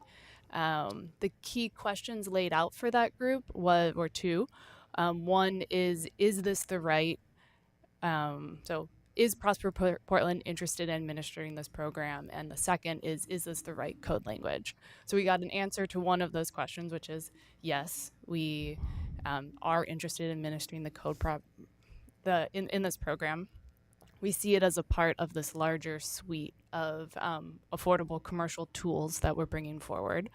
And the second was we got a pretty clear answer from both our committee and Johnson Economics and BPS staff and Prosper Portland staff in the room that no, this is not the right code language. So that specific reference to the 25% discount to market. Through these conversations, we had a broad kind of list of ideas of how an affordable commercial FAR bonus could be implemented. And so that's what we're committed to continuing to explore and defining between now and when this is scheduled to go to City Council. Our stakeholders, we had a great representation from both this kind of local development community and the brokerage communities, and that's one group that really gave great insight on kind of the inner workings of how a developer would pursue this, and how they would see it as something that adds value to their project, versus just being, if it's something that on the margin is just going to be more of a headache, then they won't move through with it. So something that is desirable enough for a developer that adds a benefit that they would want to go through with it. So one of those pieces, which kind of brings to our larger suite of tools that we're developing, is, how does this fit into Prosper Portland's other affordable commercial tools? So it's not only access to space, where this is the affordable commercial bonus is one type of space that we're looking to bring online in an affordable commercial portfolio. But it is technical assistance for the small businesses that we're targeting for this space. And it's other financial incentives to help those businesses be ready to pursue those spaces. So it's both technical assistance on the pipeline side for small businesses, but then also developing that portfolio of spaces this 14,000 square feet would be a part of.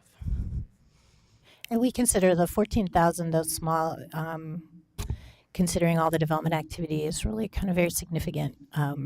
we're also talking about in this pipeline, looking at our major development project areas, ODOT blocks, Broadway corridor, Gateway, and others as potentially having a repository of Prosper-owned space, and then there's surplus inventory in the city that I think comes online. And I think you're going to find that there might be other opportunities in the private market where we would bank property, and that would just be one Yeah, so face of our it. 3 current pilot projects are there's 2 in Lents Town Center and then Alberta Commons. So we're working with brokers to promote those spaces and using different affordable commercial tools to provide them as affordable. So that's a master lease in Alberta Commons.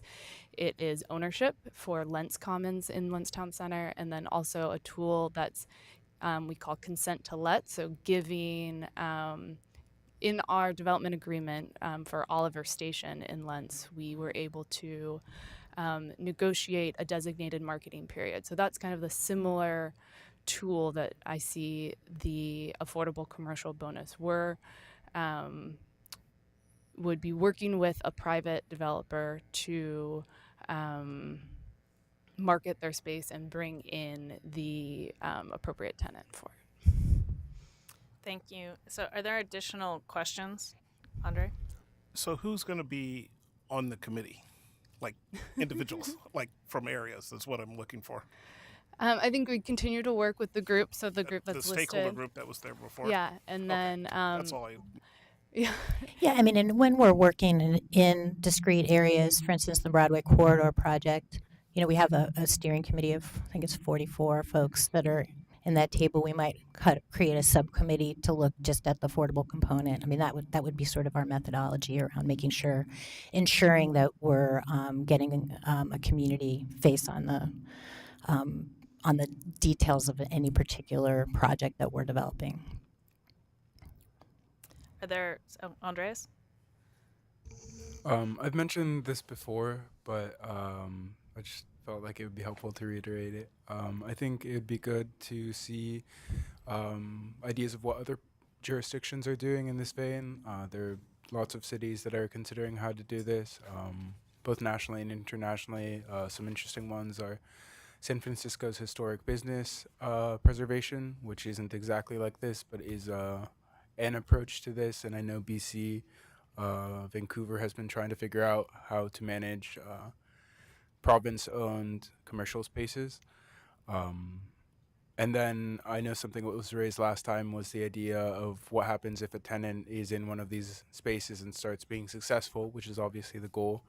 And so I know the Housing Bureau with the Affordable Housing Bond has looked at rising in place policy for income and acquiring properties with tenants who are above an income level. So there are parallel processes happening in Portland as well. And I think it would be helpful to hear about those as part of the process moving forward. Thank you. Eli? I just caught it in this memo. The fee in lieu is still on the list here. Is that, has there been any further discussion since we spoke with staff last time about this provision allowing PDC, Prosper Portland to sell FAR? I would say that I will admit that in the 30 days since our last meeting, I've been out of the office on vacation for 21 of those. Yeah. So in that sense, no, there's been no further discussion. So it's still the same that the stakeholder advisory committee was strongly in favor of leaving the fee in lieu on the table. So we would continue to discuss that. Any additional comments, questions? I'm not seeing anything, not hearing anything. So I guess what I'd like to propose is just kind of getting a show of hands for supporting staff's amendment, which is to leave the provision in the code today. And we would look towards Prosper coming back and presenting to us their findings on how the administrative rules would work in March.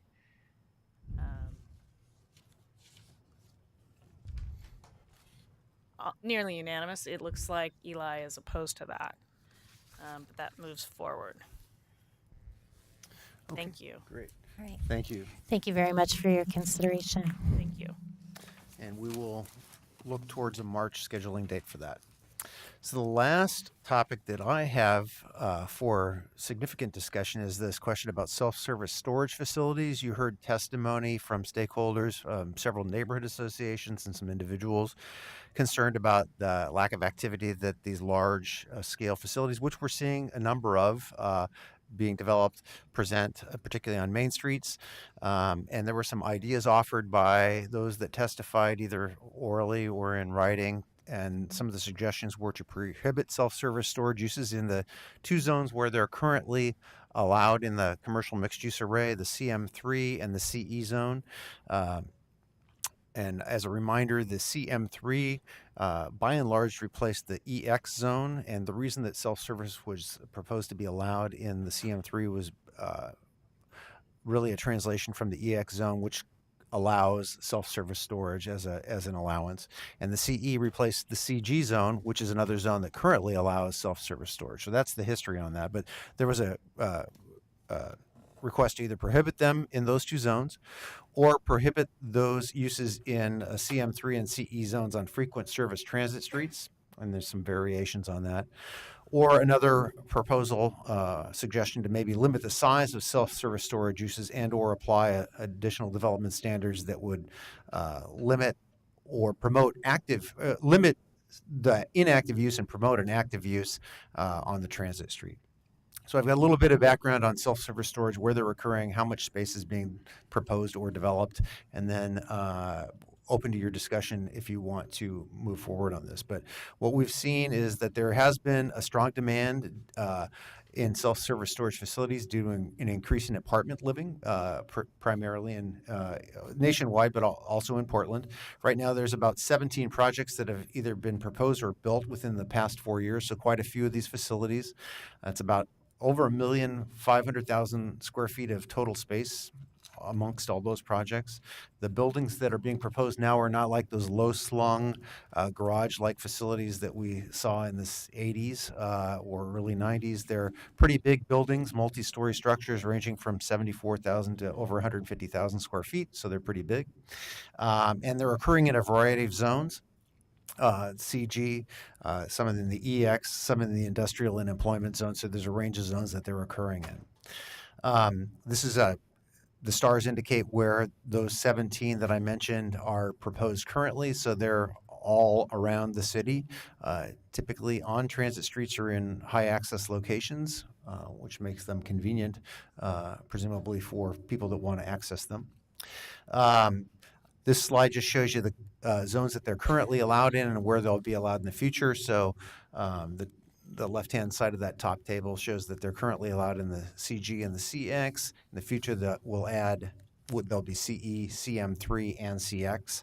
The industrial and employment zones really don't change. Where are they currently limited? They're currently limited in addition to being outright prohibited in some zones, selected plan districts. In the future, they'll be limited in many of those same plan districts that they're limited in now, places like Hollywood, I believe St. John's, Gateway, things of that nature. They'll also be limited in the Center's Main Street overlay, which is the area that we applied in the core area of Center. So that's distributed in 24 or so places throughout the city where we really want to promote pedestrian activity. And they're also prohibited in the prime industrial overlay. So that's a pretty significant change in terms of overall acreage of where they are allowed or prohibited. So this table just shows you the amount of acreage that is currently allowed, total of 16,000 acres where these could be developed. After the new comp plan changes, that'll be reduced significantly to about 4,000 acres. This map shows the areas where they're currently allowed. The rusty color is kind of the orangish color is the commercial and EX base zone areas where they're allowed. And the pink or purple areas is the employment and industrial zones.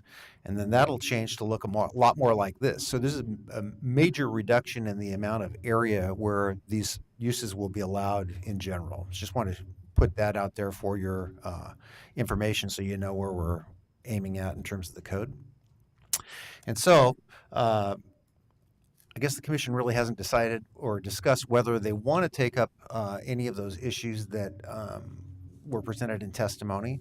And if you decide you want to, the staff does have a proposal in mind that would respond to those in the way we think is appropriate, but would like to hear the commission's opinion about whether this is an issue that you want to address.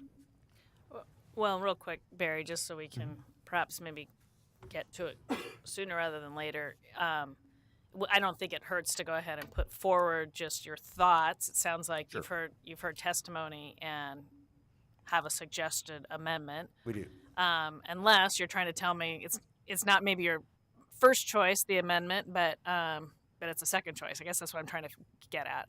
Well, I think where we're at with the amendment is if the commission is inclined to respond to the testimony, we have a preferred approach to an amendment. We don't think that prohibition in the CE and the CM3 zones is probably the appropriate measure. So we do think that if we're going to move in the direction of trying to promote active uses and limit how these are developed in some way, that we do it through specific use and development standards that would apply specifically to this use. So that's the amendment we've proposed. Okay. And I can show you what that would look like. Sure, can't hurt. Okay.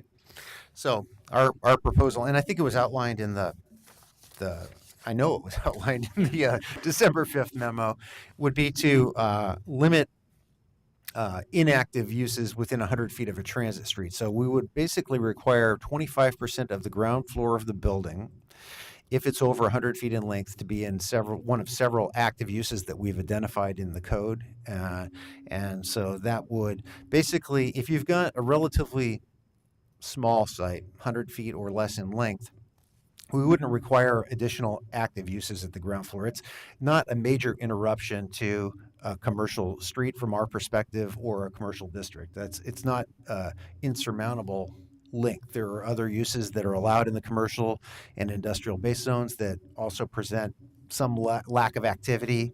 The concern becomes when you've got a long stretch of these, and the ones that have been of most concern to the community appear to be ones that are fairly large.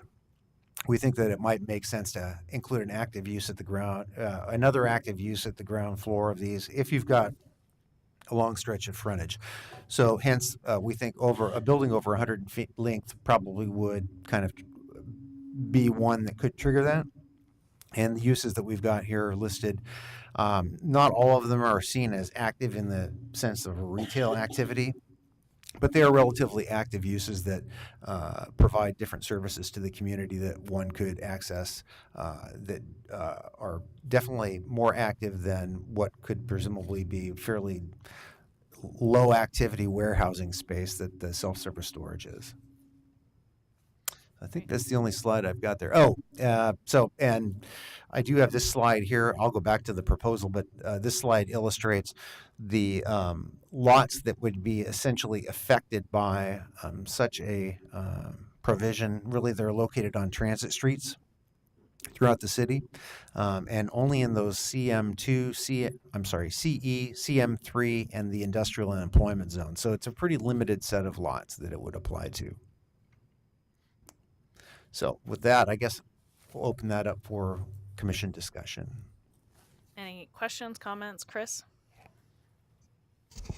So I think the specific example that occurred most in testimony was the bowling alley on Powell that's proposed to be converted to self-storage location, if I'm remembering that correctly. I assume this proposal would cover that one? If it's in the pipeline already, I don't, it's too late in the game. The other one that occurred that I think I've heard about is a nursery on Powell that was also proposed for some significant changes. Yeah, I think that may be the one that I recall. Unfortunately, as with any code amendment, this won't be effective until the council adopts this all in sometime in May 24th of 2018 or thereabouts.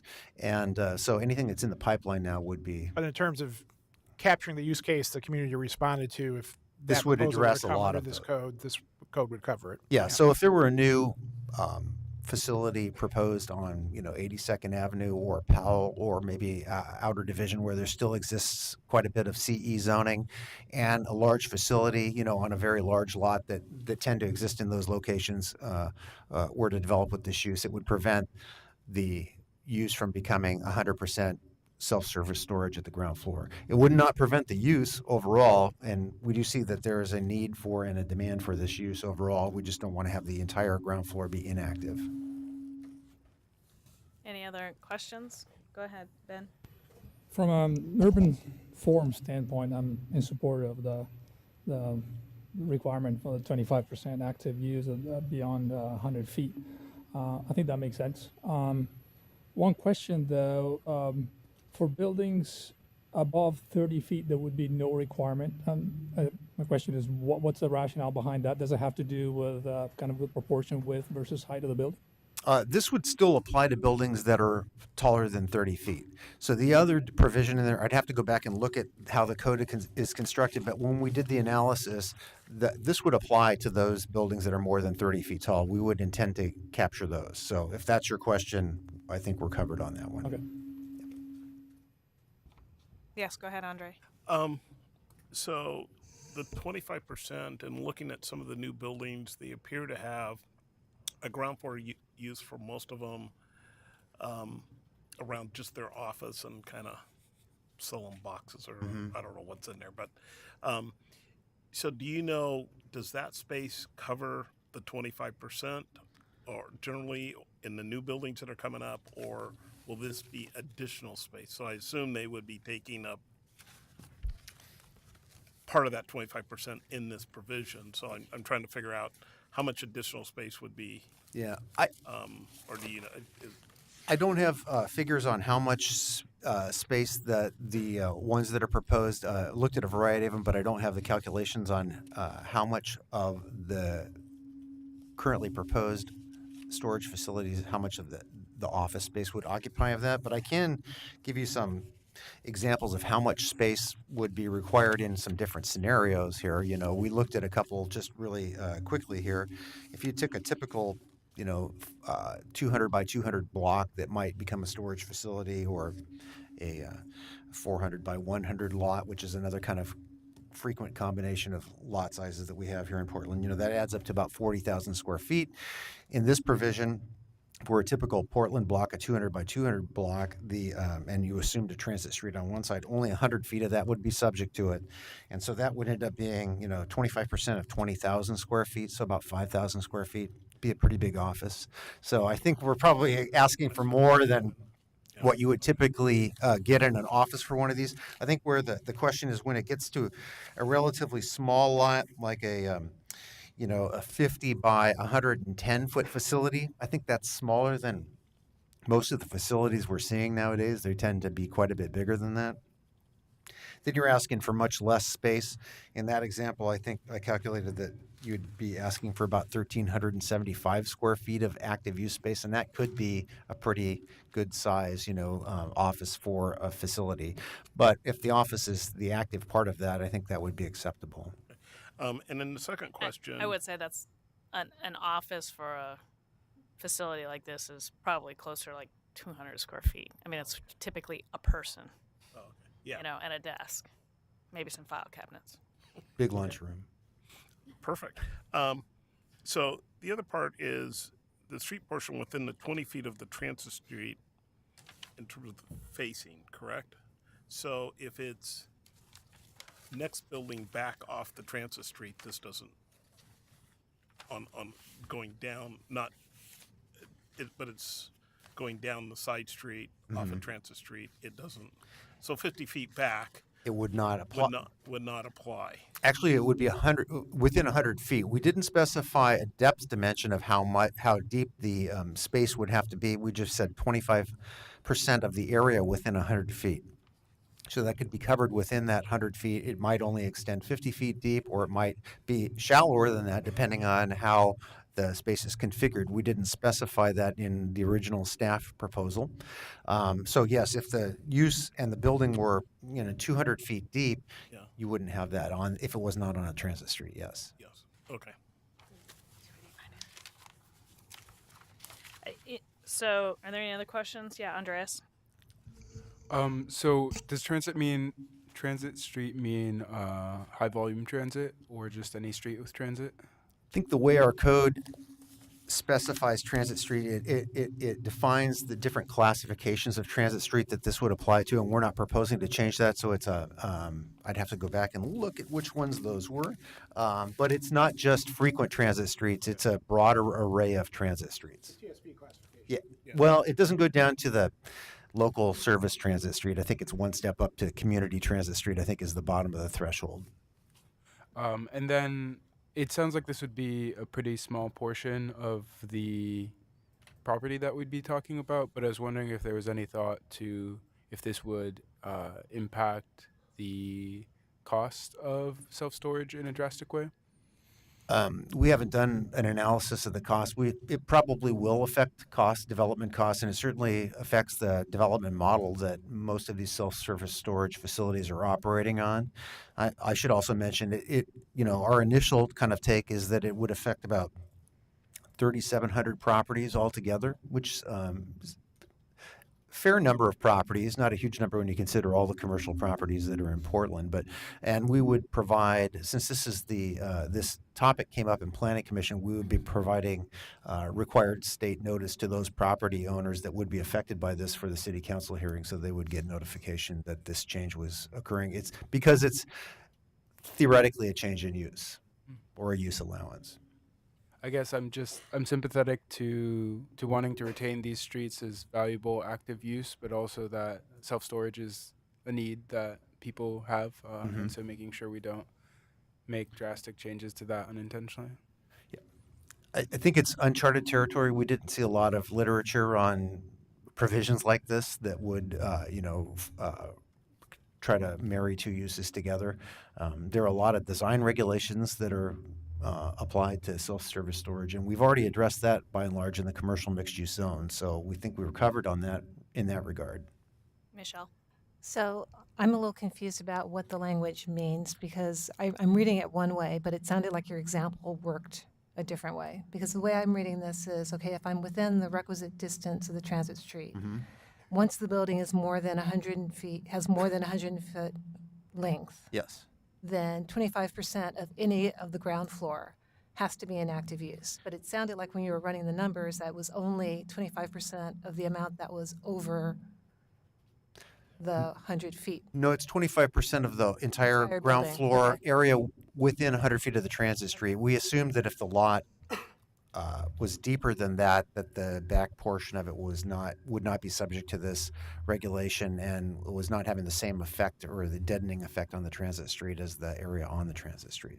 But it's 25% of the ground floor of the entire building, not what's... Of the entire building within 100 feet of the transit street. Yeah, so I agree with Michelle. This language I'm confused is not very clear.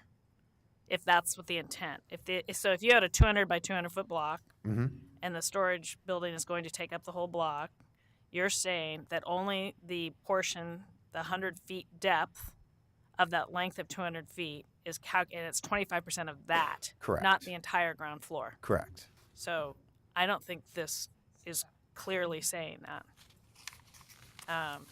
So that'd be one comment about that. I wouldn't have interpreted it that way if I was trying to apply this. And then I have to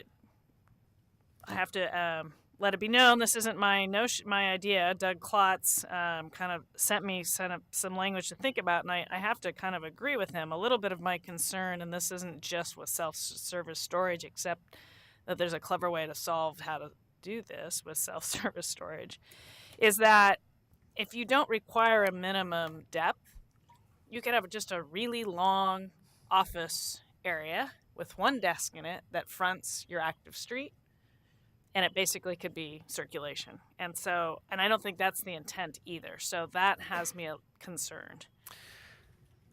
And so when we developed this regulation, we did base it off the Center's Main Street overlay. It's a very similar way we crafted it. We were really focusing on use.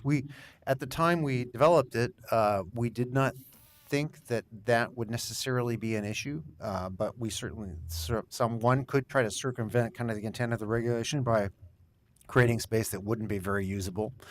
So if the commission is interested, we could develop language that would include a dimensional standard as well. We have examples of that from other sections of code where we've required space to be built to accommodate active uses, but not specified an active use that has to be located in it. So it's kind of the opposite approach. And I do have some draft code language that responds to that as well, if you would like to look at that. I guess personally, I would like to look at it because I think, like I said, one could figure out how to get around what you're trying to achieve by going that route. Okay.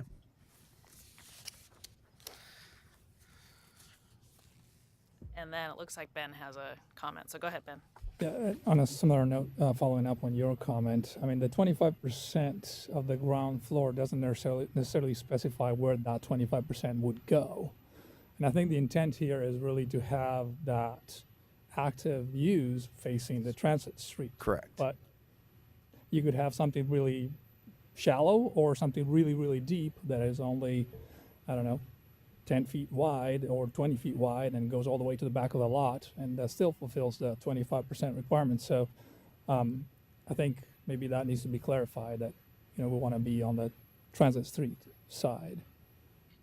So for instance, if we got a 100 by 100 lots, that would be 25% is 2,500 square feet with an average depth of 25 to 30 feet deep. You kind of satisfy that if it was a transit street.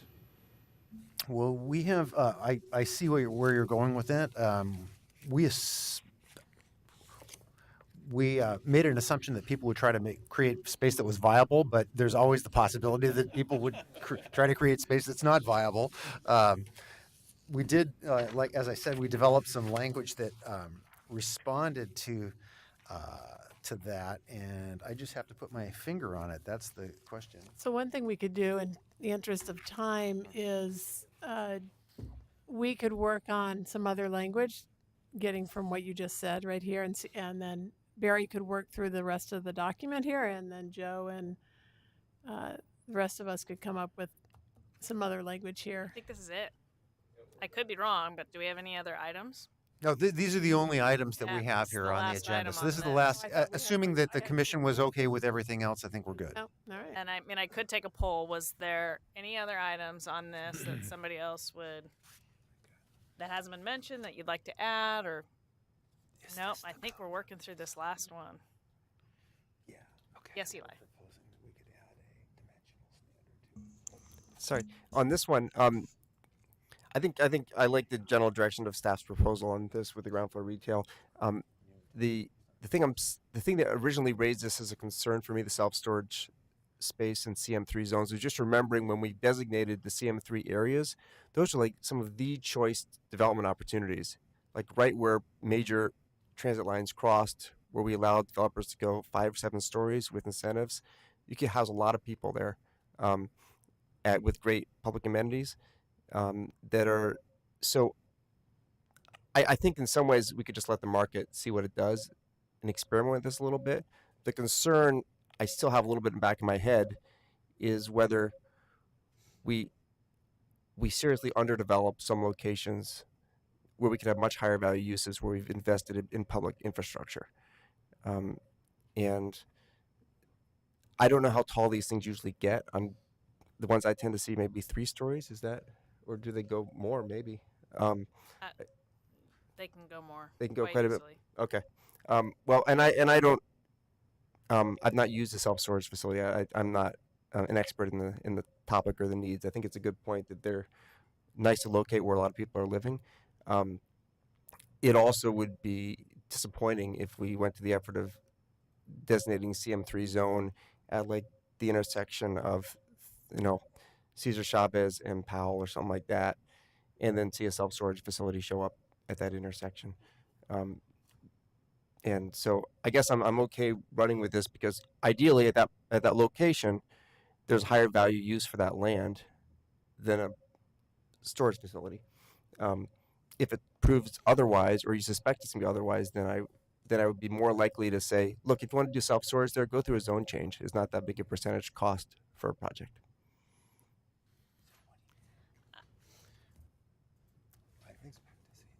you have a point, and I think We already have them, but they're, there are probably locations where that higher use is going to be the self-storage over residential as far as return on investment, higher use. non-conforming issues. Fortunately or unfortunately, I think that could very well be the case, having seen some of the numbers on them. I mean, we could limit them to CM3. So, Yes, Joe. So there's a couple of things I wanted to toss in here. In response to Eli's question about the CM3, apparently the argument you're making makes sense given how we've typically used CM3. I want to confirm that with Barry. Some of the locations where we've proposed CM3, these facilities already exist. So in part, this was a move to allow it there to reflect that we might be creating these non-conforming uses. But if we really are thinking of CM3 differently, it would be consistent maybe to add them to the list where these facilities are not allowed. If you were, interested, that is I think the logic between why we were going with CM3 and not having self-storage in them is sound. I mean, that is the way that we've envisioned those places. Just happens that today, some of these places are already developed that way. Right. Having a non-conforming use, moving beyond that to not allow more of them, is you try to avoid that, but if it's the right thing to do for the plan, it's a workable alternative. I'm not sure I have this totally vetted in my head yet, but garages get used to store stuff, maybe as much as they get used to store cars. And self-storage facilities are basically storing people's stuff. And people do need to have that, especially if you live in a small space. There's something which just rings me wrong about at these prime locations storing a lot of stuff. That's my challenge with this. And we I would say, while I agree with your point, people still need to store their stuff. Units are unfortunately getting smaller and smaller. It seems like these days they're not getting larger to support all that stuff, and making sure that these are scattered throughout the city so that people aren't getting in a car to go get their stuff all the time is also something to think about, right? I mean, it just is the way people live. So it's a conundrum. I'm not sure what the right answer is. A couple of other considerations are that, again, as we talked about earlier, they were allowed previously in EX, so there's the non-conforming situation, why they're allowed in CM3. They were allowed in CG. We reduced the amount of CG zoning in the comp plan significantly by rezoning it to CM2, so we've really reduced the opportunities for it, just as an aside. And part of the discussion staff had about whether we should limit it in commercial zones is the potential for these facilities to locate in employment and industrial zones where they would presumably displace or outbid employment uses in those zones. And so there's a trade-off there as well. So if I could make a suggestion, I think part of what I've heard you all discuss may be due to, I wasn't sure if people were reacting to the draft language that's in the code, that's in your memo, or the draft language that Barry has been talking to. Because if we look at your December 5th memo, and you look at page 33, that's where the active ground floor use part of this code is located. And I think it's the way it's actually written to be proposed in the code clarifies some of the confusion that our paraphrase of it on the screen might have been causing. So I wanted to just draw our attention back to that to see if it makes it more clear, because here it is more clear that if you have 100 feet of frontage or more, this applies to you. And what this requirement is 25% of the floor area that's contained on the site that's within 100 feet of the transit street. So it's two different, they just happen to be the same number, but it's two different 100-foot dimensions. And this tries to clarify that. Barry may have one more clarification to offer, but I think it may not be as confusing as we were thinking it was. I think it's still pretty confusing. I was reading the code Oh, you section. were. That's why I was mean, hoping that this was I it. know. I mean, I'm sitting here drawing it as you guys have been talking, and I'm getting there to what your intent is, but I'm not. You have to draw it. Yeah, you pretty much have to draw it, but I'm getting there. We could, sure. If we wanted to reserve this item to clarify, sure. Yeah, I think let's get it right. If we need to bring it back, we have the opportunity to, since we are coming back, and we could bring this back clarified. If we need to add an illustration to make it even more clear, that's typically how we would do a provision like this if it needed it. So I'm glad to do that. I think it goes to this approach goes to answer, or at least start to address the concern that Eli's raised. No matter where they are, even if a multi-story version of this facility is built in a CM3, we're at least getting a ground floor that's consistent with the kind of street activity we want to see in CM3. We're missing other opportunities for density, but we don't really know that when you get to a multi-story version of this, that you won't be outbid by those other uses for use as a mini storage. So that, just like you were saying, we don't really have a clear point of view about where the market's going to take this. The cautionary tale for me is the new mini storage going in at I think it's Belmont and Southeast 6th or 7th and the Central East Side, and it's a 5 or 6 story version of this on a prime corner. It's EX though, and remember EX when we created it, and it still is until we change it with this code, is really an employment zone. So it allows everything, but it was allowed to allow industrial to stay. That's why it was applied in the central city the way it is. So it's not inconsistent with that.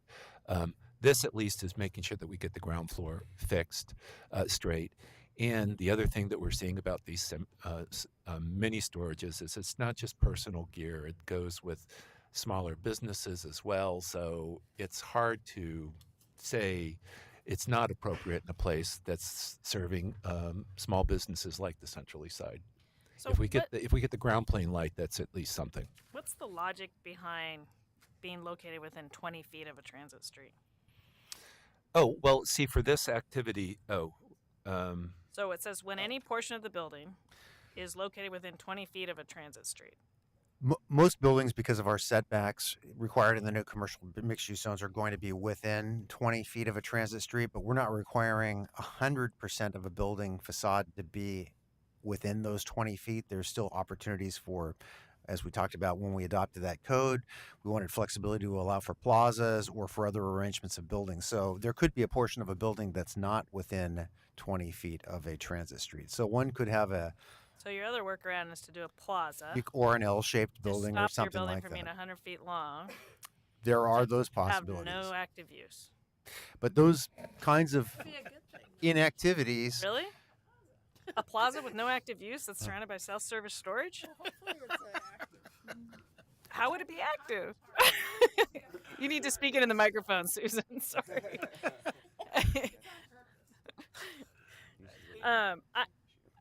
Anyway. we have other uses that might have that same kind of a configuration that might present less activity at the street as well, though.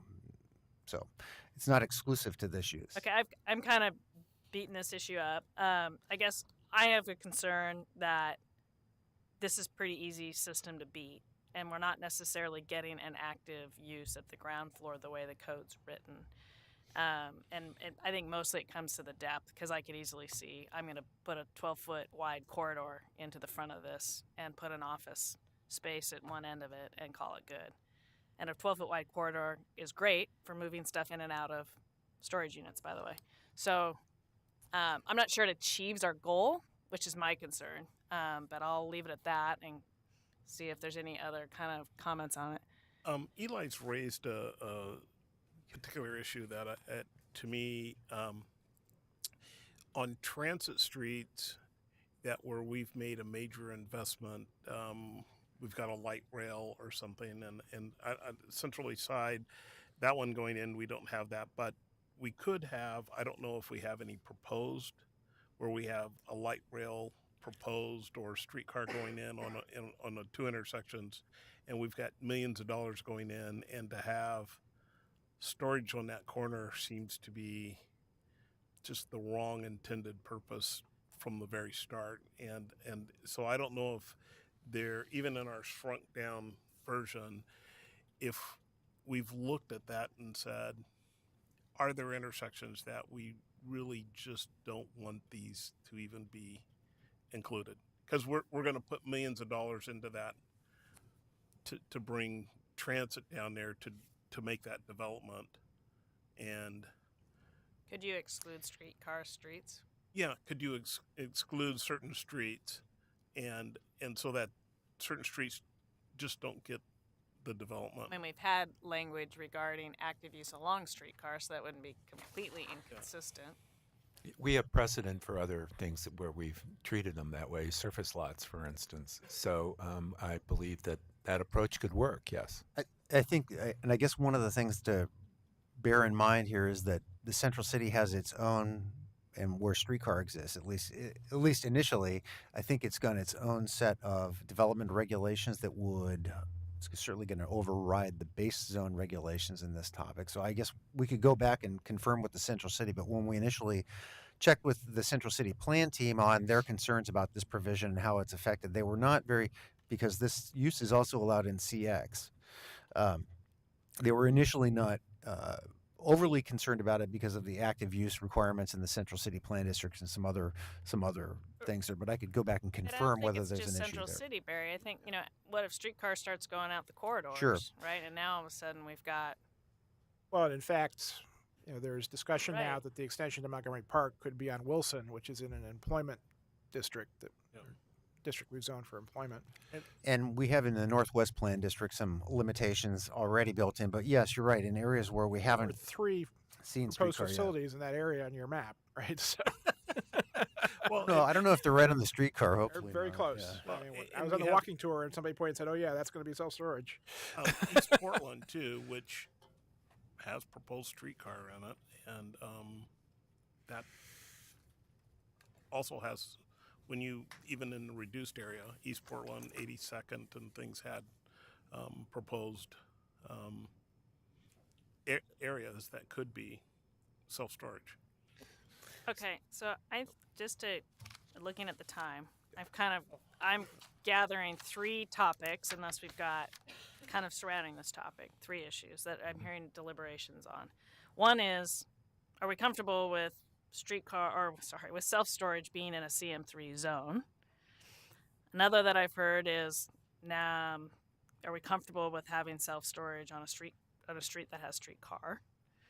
The third is, are we comfortable with the depth provisions in the requirement of active use? Are there any other general topics that I'm missing? It was to make sure that this actually faced the transit street. So whatever the development was, the location was actually. So the active use is actually along the transit corridor. Okay. Are there anything else? Okay, so I think what I'm going to try to do is just show of hands about, I think I'm in agreement that that's a concern or not. We'll try to maybe take it from there. So, A concern as in we're thinking about it, or we've reached a position on it? I'll try to phrase it as we go to the topic. So is there support for rewriting the language to make sure that the active use along a transit corridor actually occurs on that transit corridor? And we have unanimous support for making sure the language supports that. Do we have support for, and Eli, you're going to have to help me here, but I'm thinking for not allowing it in CM3? I guess I want to clarify. I think I'm more on the line of what Andre's saying, is that if there's within, I'd have to look honestly at the CM3 maps to get a better idea of this. But you can vote no or yes. Just generally, in Okay. support of not allowing it on CM3. And I'm not saying I this see what is you're saying. necessarily your amendment, but just like I have a concern that it's in CM3. So is this for the purpose of directing staff to do more homework that we're picking these Potentially, I up? guess So- I'm trying to figure out what the issue is, and if we're all in agreement that it's an issue, and then from there we can kind of figure out how to take it from there. So, And we would welcome bringing this list back. So okay. that this helps. Okay. Thank you. So in general, is there concern with having self-service storage in CM3 zones and a desire to take a deeper dive or look at that? I think, yeah. 1, 2, 3, 4, 5, and we've got I think we have 9 here. 9. Okay. So there you go. Bring it back. Bringing that back. Is there support for not allowing self-service storage buildings along streetcar So I would roads? suggest that sentiment should also include light rail, bus rapid transit, basically all Major the public higher transportation classifications investments. of transit. Okay. With that, yes. So is there support for not allowing it along there and having that discussion? 1, 2, 3, Discussion, sure. 4, 5, 6, 7, 8, 9. Yeah. So 8. And then is there support for a further discussion on whether a depth of the active use needs to be considered in this code language? And obviously that's kind of been my hot topic. 1, 2, 1, 2, 12-foot 3, corridor. 4, 5, 6, 7. So yes. So we got a bunch of concerns there Okay. that I don't know that we're going to resolve today. Oh, And I don't think the code language, the supplemental code language that we have in our pocket is not going to resolve all those issues. Right. Yeah. So. Right. So I guess what I would then like to ask is, does staff think they have clarity on maybe how to approach the deliberations that we had today, or do you have questions for us on these 4 issues to that would help it when you go to bring this back? No, I think concern about occurring in CM3 is can be probably dealt with a number of ways. So I guess I would ask for the commission maybe if you can clarify whether that's a concern about any amount of self-service storage in CM3 zones. If there's a concern that that use occurs and is precluding some other use that has a higher and better and more active kind of nature to it. I mean, is that the direction that the commission is going in? Is that, I think that's what I heard, but I'm not sure that that's what I heard. So Okay, so for those that would who equal kind of prohibition is what I jumped on that discussion topic, maybe just any additional clarity, comments, Eli? I mean, the way I'm thinking about it, the more I care less about whether it's allowed in the CM3 zone if we chop out pieces of the CM3 zone where we've done massive public investment near there. Does that make sense? Mm-hmm. So I think those are some ways in my mind related. So when Chris suggested maybe expanding to transit streets or intersections or where we've done the investment, then allowing in the CM3 zone in those other portions of the CM3 zone doesn't seem as problematic to me. And what I heard is that we should come back with information about where these CM3 zones are and sort of what the intent was for each of these, what we were trying to accomplish there, and especially if it's on a transit line and the like. Clearly, mini storage as part of that is not going to be consistent with what we're trying to accomplish there. In other locations, it may not make that much difference, even though it's CM3, and we'd like to bring that back and talk it through. Okay. Go ahead, Eli.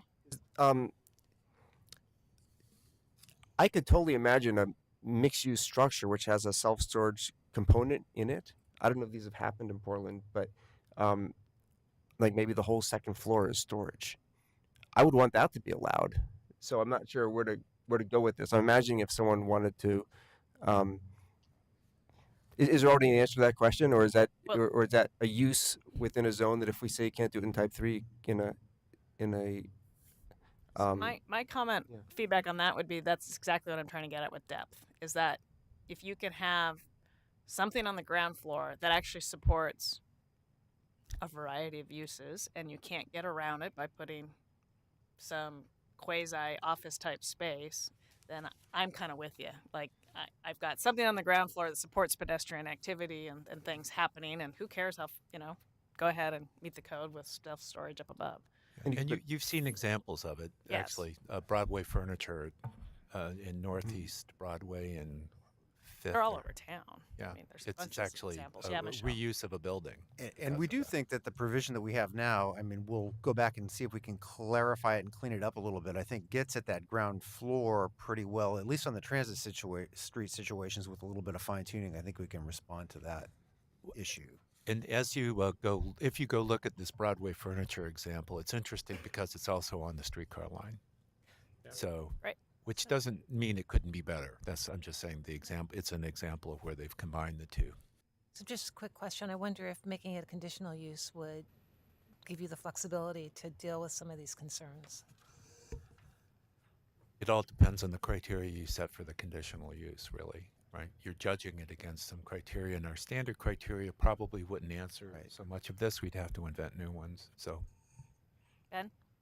Just a thought, maybe this is something to for staff to work on to answer to Eli's question. Maybe we can play with the percentage of the active use of the ground floor. So the 25% is 25%. That's the standard kind of ubiquitous location. But when you're in specific locations where you really want to make sure that you have a more active use on these special corners, maybe that 25% goes up. So you have active use is guaranteed at the ground floor, and then up above, you can do your storage unit. And I guess while we're asking questions, maybe we could take a poll on this one. We did pick that 100-foot dimension as the kind of the threshold for where we would start applying this regulation. Is the commission generally comfortable with assuming that we're not going to allow 100% storage facilities in areas around, we heard streetcar, around MAX stations, high frequent bus services, in other locations on transit streets? I mean, is a building of that length problematic, or should we be looking at that dimension as well? Personally, I don't understand why we'd start there. Yeah, I mean, it's 100 feet of dead space on a transit street is, to me, problematic. But welcome anybody else's comments. I just think we got to look at the intent of the transit street, and the intent of transit streets to be complete neighborhoods. And you were talking about how, we've talked about how do we know that we have complete neighborhoods and services, and how do we get those complete neighborhoods when we potentially have half a block that has no activity? I mean, it seems that we defeat our intended purpose if we're doing that. So I'm more inclined to look at how do we get a complete block face active. We've struggled with that on a whole bunch of other issues in looking at how to get complete neighborhoods, and this seems like just one of those other issues. There is some guidance out there in practice about the length of dead spaces on main streets and in the central cities. So we'll go look at that information as well. There's some well-established sort of and research-based looks at that. Go ahead, Michelle. So as an example, in 33.815.120, it's commercial parking facilities in the RX, CX, CG, and E zones outside the Central Plan District, Columbia South Shore Plan District, and Cascade Station, Portland International Center Plan District, apparently has its own conditional use criteria, which seems like a somewhat similar situation. So I wonder if there is a way. We'll look at it. The conditional use criteria in the industrial districts is whether or not a use affects the industrial character of the place. I bet that's what it's referring to. But I have to look more closely. Yeah, it's just the condition, like uses in the open space zone have their own special conditional use criteria. So you've already called them out in this 815. Any other comments? It looks like Eli. This is really just going to be a factual for follow-up. If I have a podium building, ground floor commercial, and 5 stories residential on top, and half of one of those stories of residential are basically lockers that I'm renting out, is that a self-storage use? So it's kind of what the definition of a self-storage use is. No, it's still a residential building. Yeah. Okay, thanks. It's accessory use. Yeah. Okay, well, it sounds like we'll be coming back to you with some refined proposals on this in the coming couple weeks, or maybe it's January. a month. Yeah. Okay. Sorry, Barry. Great. But appreciate the effort. With that, just quickly, everybody. Thanks for bearing with us a little bit longer. Have a fabulous holiday season. I want to thank everybody for all of their work this year. It's we've gotten a lot done. I think we did it very cordial, very deliberately and thoughtfully. So thank you very much. We are adjourned. Because I have the same question. Okay. Because it seems like your bikes area is self-storage.